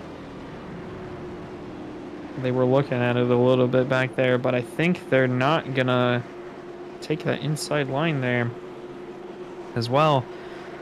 This will be an interesting restart here as Tate Lytle's going to take it to the green. Paul McEwen and Tate Lytle's webcams popping up for a second there. I think Tate Lytle's enjoying this. Oh, you know he's up for the As challenge. he should. See the pace car about to make the hard left-hand turn on a pit road. Tate Lytle brings us to the restart zone. Green means Somebody go. blew up. We're back underway at Daytona. Uh-oh. Looks like we have a little bit of... Yeah, somebody blew up. That's what it was. I heard the sound of an engine exploding. Right when green flag came out, you could hear the... And unfortunately, that brought out the caution. Oh me, oh my, we're back under caution. Well, it looks like we're going to be able to talk to Daniel Gore in our infield care center here for a second. See what happened. No, this is something else. This has nothing to do with the blown engine. Yeah, the stack up, 32, 12, and the 30 get sent to the infield. Yeah, I'd say Oh, a bad checkup there and just a chain reaction from everybody as well. Just a tough break. you know what it is? Well, James, You hear the blown engine, but it's from a car that's in pit road who left the car on. That had nothing to do with the restart. It just so happened that there was a stack up though. Rip. well, as the lead traffic here gets thinner, we are now down to only 18 cars on the lead lap. Go ahead and bring in our. That many? So it definitely doesn't feel like it, but let's go ahead and talk with Daniel Gore from the Infield Care Center real quick. Daniel, this is Zach in the booth. Got a copy? I got you guys. Hey, so we were watching your race throughout the night, and just kind of walk us through kind of what happened towards the ending laps here and kind of how you felt about how tonight has been going. Well, started off with a little scare. Almost didn't even make the race. Qualified 40th. Ended up like about midway towards the front. Was enjoying it up there. Got some more damage on that big wreck across the line. I avoided that one. Even Stanley did not avoid me, but he apologized. We're all good. Got 6 more minutes. Fixed it all up. Got back out there. Still in the lead lap. And yeah, just kind of ran my own race, and I checked up for a wreck, and people behind me didn't. Lost the wheel. That was it. I'd say you were one of the drivers we were kind of talking about making awesome recovery drive tonight. We were talking about it, and we were like, Daniel Gore is making his way up, and unfortunately, we watched you kind of take it out there. Kind of, did you expect to be on that lead lap after those early cautions that we saw you be a part of there? Not really at first, but it kind of ended up going that way. The delayed green is really what saved me that one caution. That got me to a window where I was able to get it done in 2 more stops, and thankfully we had 2 quick fire cautions. Got it all fixed up 100%. No lingering damage even after about 7-8ish minutes total. So that was nice. These cars are tough until they're not. That's about it. I'd say, yeah, they seem to be built like cement trucks sometimes, but until you hit that wall just too hard, it looks like they just kind of lose all that rigidity there. I'd say tough night for you tonight, being involved in so many cautions. Is there any sponsors or anybody like you'd like to thank for tonight's car? Everyone at South Shore. D West is still out there, so hopefully he can bring it home for us. He raced a little bit in the ARCA series. I want to thank Noah Brown. He was kind of guided me through there, and unfortunately didn't know where to go at the end. And Jordan Kennington. I know he was watching. He's a good buddy of mine. He's not too well right now, so hope he gets better. That's about it. So I say it's good to hear from you, and hopefully next week will be a little bit better for you at Indianapolis. You have a better night than tonight. But thank you so much for talking to us here in the booth, and I have to say, hope you enjoy the rest of the race tonight. We'll see. Hopefully D-West can pull it. Absolutely. You have a good one. And yourself. So that was Daniel Gore. Tough break for him tonight as well. I'd say we've kind of seen that happen. So we have 1 to green, 7 to go. Yep. We'll have 6 laps left. Go back. My check. So, we're in basically race win territory here. Tate Lytle not the lead because don't be an opportunity to get it back. Absolutely. I'd say Tate Lytle kind of has it all to lose here. I'd say if he gets a really good restart, he can be in the winning title, but if he gets left out, I feel like... No! Oh, you gotta be kidding me. Josh Clark had fought back to the lead lap, and connection issues, he just dropped. Oh, that is heartbreaking. He was on the lead lap. Oh my god. You can't be serious. And sometimes not that, I guess.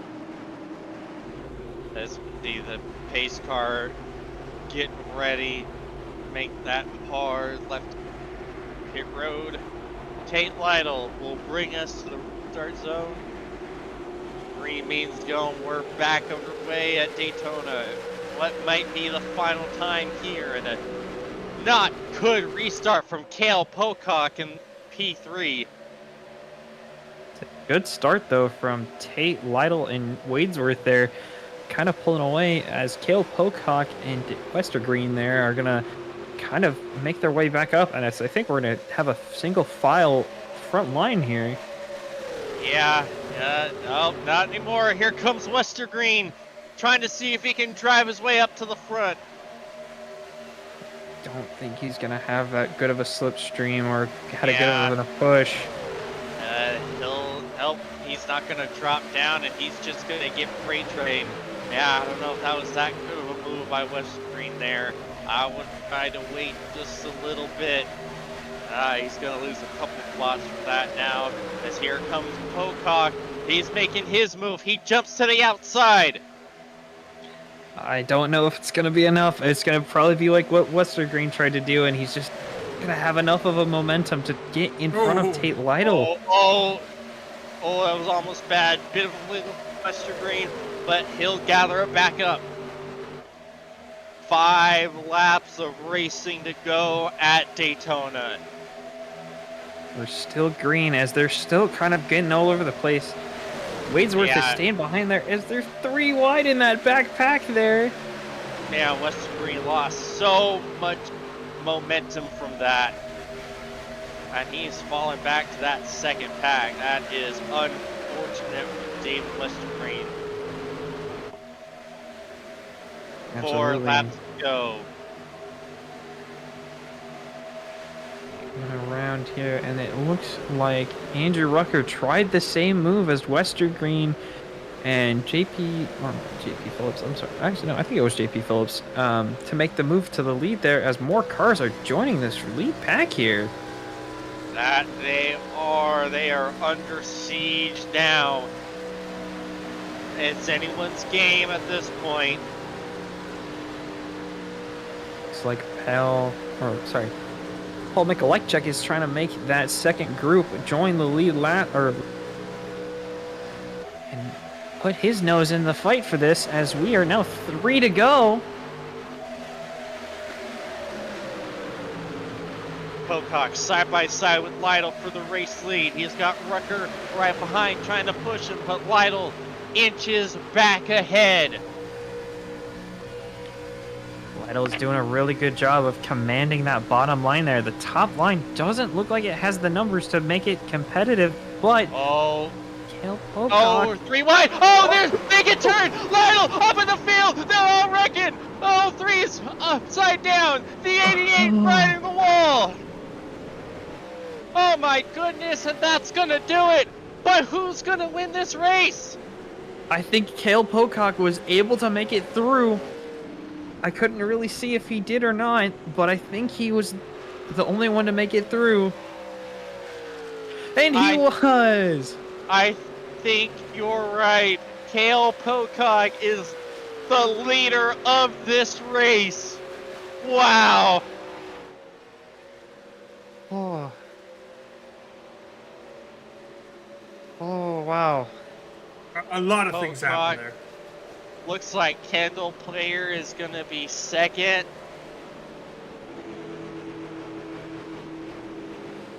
And Paul Mikolajczyk is going to get third place. Oh. Oh. I don't know what happened on that. But 17 and the 6 make contact. 17 gets spun down into the 56. Lytle turned back up into the field and all hell breaks loose. Nowhere for no one to go. Oh, what little remains of the field is demolished. David Phillips, well, I think was collected in that. Yep. Yeah. Oh my God. Oh God. Oh, I hope you're not watching this in VR. Mother of mercy. Oh man. Oh. Wow. Wow. Wow. Wow. Yeah. I think that helped out. I think you're right. I think that helped get Paul Mikolajczyk get third. I do believe so, but I don't think he was able to get third place. I think Wadsworth was just ahead of him when the caution came out there. This is where I don't envy Race Control trying to figure out what the heck this was. It's so hard to tell because they were so bunched together and it just all devolved into one there. It's half of the field. One car has their hood still wow. up. Tyler Pop with the hood popped. That is Tyler Pop. Wow. Pop goes the race car. Well, you know, some people like popped collars. Maybe Tyler Pop likes to pop a hood every once in a while. Pull the engine down. Oh, that front tire does not look angled correct. Nah, it's driving good. I can still make it. Don't take me out, coach. I can still race. Well, as this hectic night is going to end underneath caution here, I do believe Cale Pocock is going to be your winner tonight. Yeah. Oh my. What a night. I'm at a loss of superlatives to use on this, as we see behind the pace car coming down into the tri-oval, and Cale Pocock will win at Daytona. Eventually. There he is. There it is. As we watch Tyler Pop go by with his hood still up. Man, what a race. Oh. It was definitely the worst Soda 400. Yeah. Absolutely. I don't think I ever gave my worst soda, and I'm going to put it out there as a contra opinion. I'm not a big fan of Fanta. I'll say that much. Orange soda's not my cup of tea. What about the other flavors of Fanta? I can't. Nope. Unfortunately, it's all types of Fanta. But back to your winner here, Cale Pocock, getting bumps from William White there. for winning the Daytona Nope. 400 Nope. here. Sorry, that's the wrong race. Oh, I am losing sleep here. The Worst Soda 400 at Daytona. Man, what a race. Zach Evans, 20 hours of trying, 20 hours of frustration.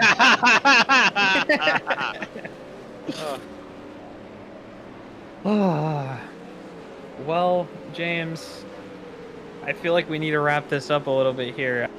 This win. Yeah, that was truly one of the races of all time. But fantastic job from Cale Pocock.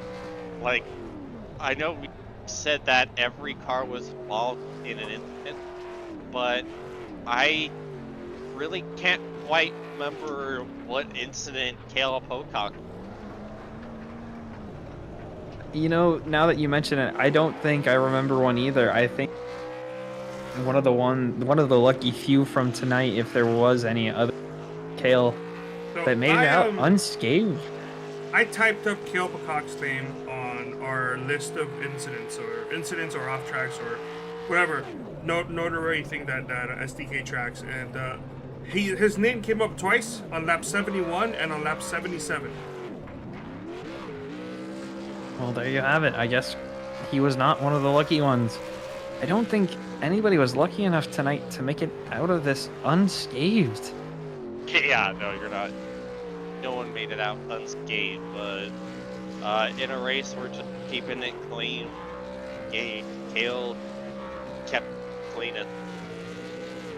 What? Can you try that again, please? What? I think your mic cut out towards the end of that statement there a little bit. Oh, flip's sake. In an instance where keeping it clean was the name of the game, Cale kept it the cleanest. Absolutely agree with that, and I think that's what brought him to the race win tonight. What a lucky break for Cale Pocock. I'd say it looks like we have Wadesworth and Kendall Player here. So if you want, it looks like we have our top 3 in the waiting room. Let's go ahead and get started on these interviews. Yes, sir. Talk to our third place finisher. Justin Wadesworth. Justin Wadsworth, Watson up in the booth. You got a copy? You guys. Well, that was certainly a straightforward race. Nothing of note, nothing out of the ordinary. Yeah, just really clean and green. Take us through your point of view of that race. It was a long one tonight, boys. It really was. What is it? It's 10 o'clock here, Central Time. Yeah, just a lot of wrecks tonight. Just kind of chaos out there. Hate that we kind of finished the way we did. I was coming on the backstretch, tried to give Tate a shot and got him a little wiggly, and then when I tried to back up the gas to not wreck him, it looked like me and Rucker came together there, so I hated for those guys because we were having a good run. But yeah, crazy night tonight for sure. Yeah, it was pretty clear early on in the race that it was going to be a night of survive and advance. Was that your takeaway? Like, could you tell early on that it's like, okay, I might need to be clean and keep my wits about me here? Yeah, that's how I always go into these, James. Honestly, I don't really even care about winning, and this is about the only kind of track that I don't. It's just I try and just survive, get the points, especially after last week, kind of running up front and not getting the finish I felt like I deserved tonight to get third.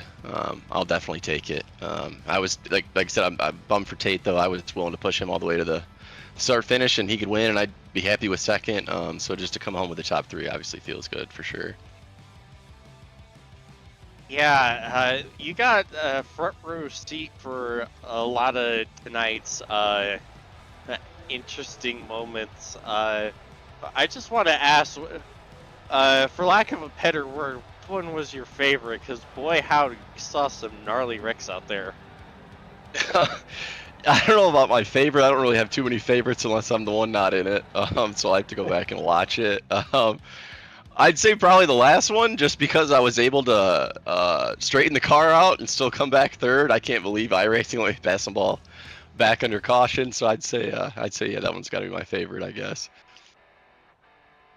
All right. Well, that was a heck of a race, survival, whatever you want to call it. Any sponsors, plugs, and shoutouts you want to give? Yeah, just shout out to the family that are watching. Shout out to Pro Edge. It was fun working with them tonight on the super speedways.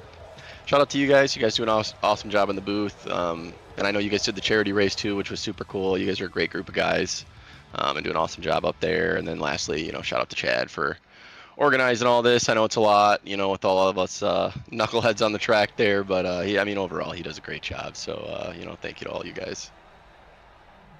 Alrighty. Well, awesome job tonight, Justin, and hopefully we're talking again next week. Yeah, thanks guys. Hope so. Alright, there's the third place finisher, Jim Wadsworth, and I'll send it over to Zach for our P2 interview. Kendall, Zach in the booth, got a copy? Yep. So, nothing really interesting happened tonight. I mean, pretty much you were green all the way through and made it through to the end with no incidents. Kind of walk us through how you think tonight went for you guys. Boring, really.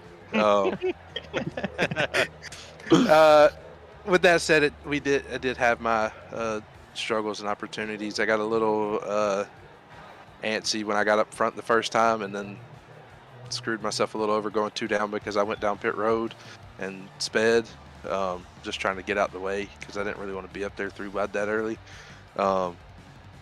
Avoiding a lot of those wrecks, and then just being lucky with being in some of them and not getting any damage. The first one, I managed to get turned in the right rear, clipped into somebody else, but nobody hit me other than that, and I didn't hit the wall, so it kept me clean, which it didn't seem like that would have been an issue anyway. But really, nothing really bad. No, I'd say you were kind of involved in some of the minor incidents throughout the night tonight. I'd say you did a really good job keeping it clean out there. When you were in those incidences, did you think that you were going to be able to make it out back on the track and stay on the lead lap, or were you just kind of hoping that everyone else was going to crash out and you were going to make your way back towards the front? When I went 2 down and I didn't have damage, I was extremely hopeful that I'd be able to get back to the lead lap. It took me a little bit longer than I did, and I had to go earn that one, that last lap, by just driving up there and staying up there. But honestly, these longer races, I always try to plan them out for attrition and letting it go from there. Which, I mean, typically it plays out when we do full distance ones because people wreck and they don't want to sit around and fix their damage. So, it plays out that way. Luckily, some people did that, and I didn't have to fix that much damage this entire race, so I didn't have to get many laps back. Yeah, I say you were probably one of the lucky few tonight that didn't have too much damage on your car. Is there any kind of race sponsors, or not race sponsors, sorry, any sponsors, plugs, or people you just want to shout out tonight for getting a podium finish? I'd like to thank Justin Vandermeerl. That's the first time I've actually probably said his name, so if I said it wrong, I know he's probably watching. I'm sorry for saying it wrong. But thank you for the paint, man. I wish I could do a little bit better with it most weeks. Hopefully, with some of the stuff I've did with my computer, I can try and race a little bit more instead of having to have some issues that I have with it, like with my screen freezing last week. But hopefully, he's the only one that I put on there. Everything else is just myself. So that's fair. I'd say it's glad to hear you in the booth, and hopefully we'll hear you back again next week. But yeah, thank you so much for talking with us. Thank y'all. And that was our second place finisher, Kendall Player there. I'm going to toss it back over to James to talk to our race winner, Cale Pocock. Yes, sir. Cale Pocock, James up in the booth. You got a copy, brother? Yes, I do. Well. How about it? Awesome job tonight getting the dub. First of all, I gotta ask, how'd you do it? Because I'm sure you had plenty of autonomy over how the race finished and all that. So how'd you pull it off? I'm not sure. I've done a lot of super speedway racing over the years, so just happened to get a push because I thought when I first pulled out, I thought Rucker, someone was going to go with me, and then they hung me out. So I'm like, all right, this is how it's going to be. So I hung Rucker out, and then I didn't realize that was him. I thought it was Westergreen. I'm like, they got to run coming again. So I got up in the outside lane and just was trying to side draft. And when the melee hit, I was the one left standing. So, I mean, that made this night worth it right there. Yeah, you did a masterful job at surviving and staying clean. Like, Zach and I were pondering before the post-race interview started. Were you involved in any of the incidents? I think there was one on the back straightaway where Thompson hit me, and then I hit a Leighton. I think that was the only time I got damaged, but it seemed like I was in the middle of just about every one of them. There was a lot of close calls out there tonight. Yeah, but you did an incredible job at just keeping it alive. And was that your strategy going into it? Do you try to take it easy, or are you full push from the get-go? For super speedways, I always try to just hang out for the first quarter, survive, and then towards the end, when it's go time, I try to make my way towards the front and see if I can survive then too. Which it was pretty close tonight without like in the ARCA race at Talladega, I was right there and got wrecked on the last lap. So it's always a crapshoot, but I always try to put myself in position at the end to at least be close to a win. Yeah, you did a fantastic job of doing just that. Any sponsor plugs and shout-outs you'd like to give? Just thanks to everybody at Abbott, all my teammates. Those guys are awesome. Shout out to my Uncle John and Aunt Gail. They've been watching a lot of my races, so it's nice they can finally get to see me win. And hopefully we can get some more coming up. Alrighty, well, thank you, Kale, and hopefully we're talking to you again next week. Hopefully. Thank you.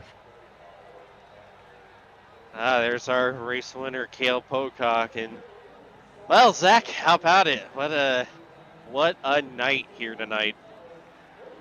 Absolutely. I don't know how to put this night into words other than hectic and crazy with the amount of cautions and massive wrecks we saw.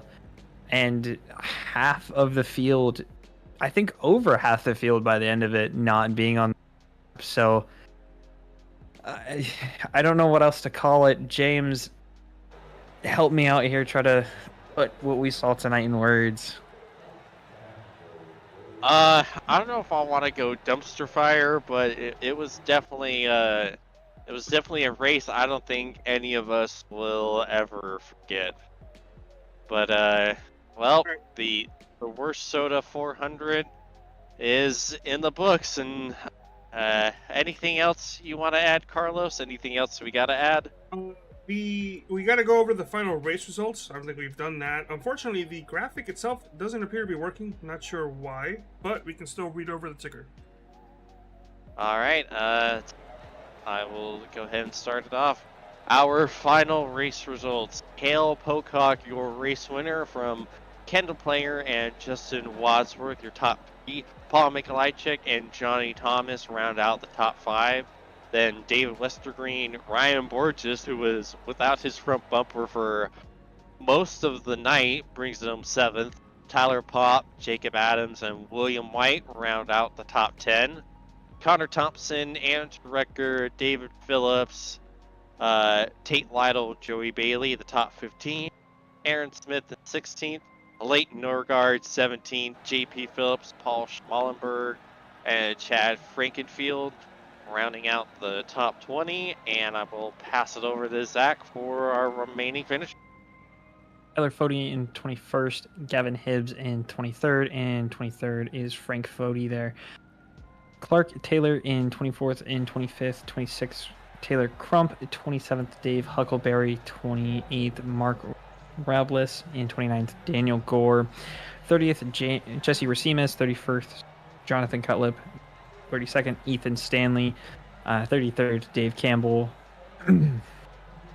sorry, Ryan Blackwell in 36th, 37th Gavel, and 38th Hossack, 39th Hansaw, 40th Becumer, 41st Isabella, 42nd William Wright, and 43rd Massey, and rounding out Hardcastle and Bracy,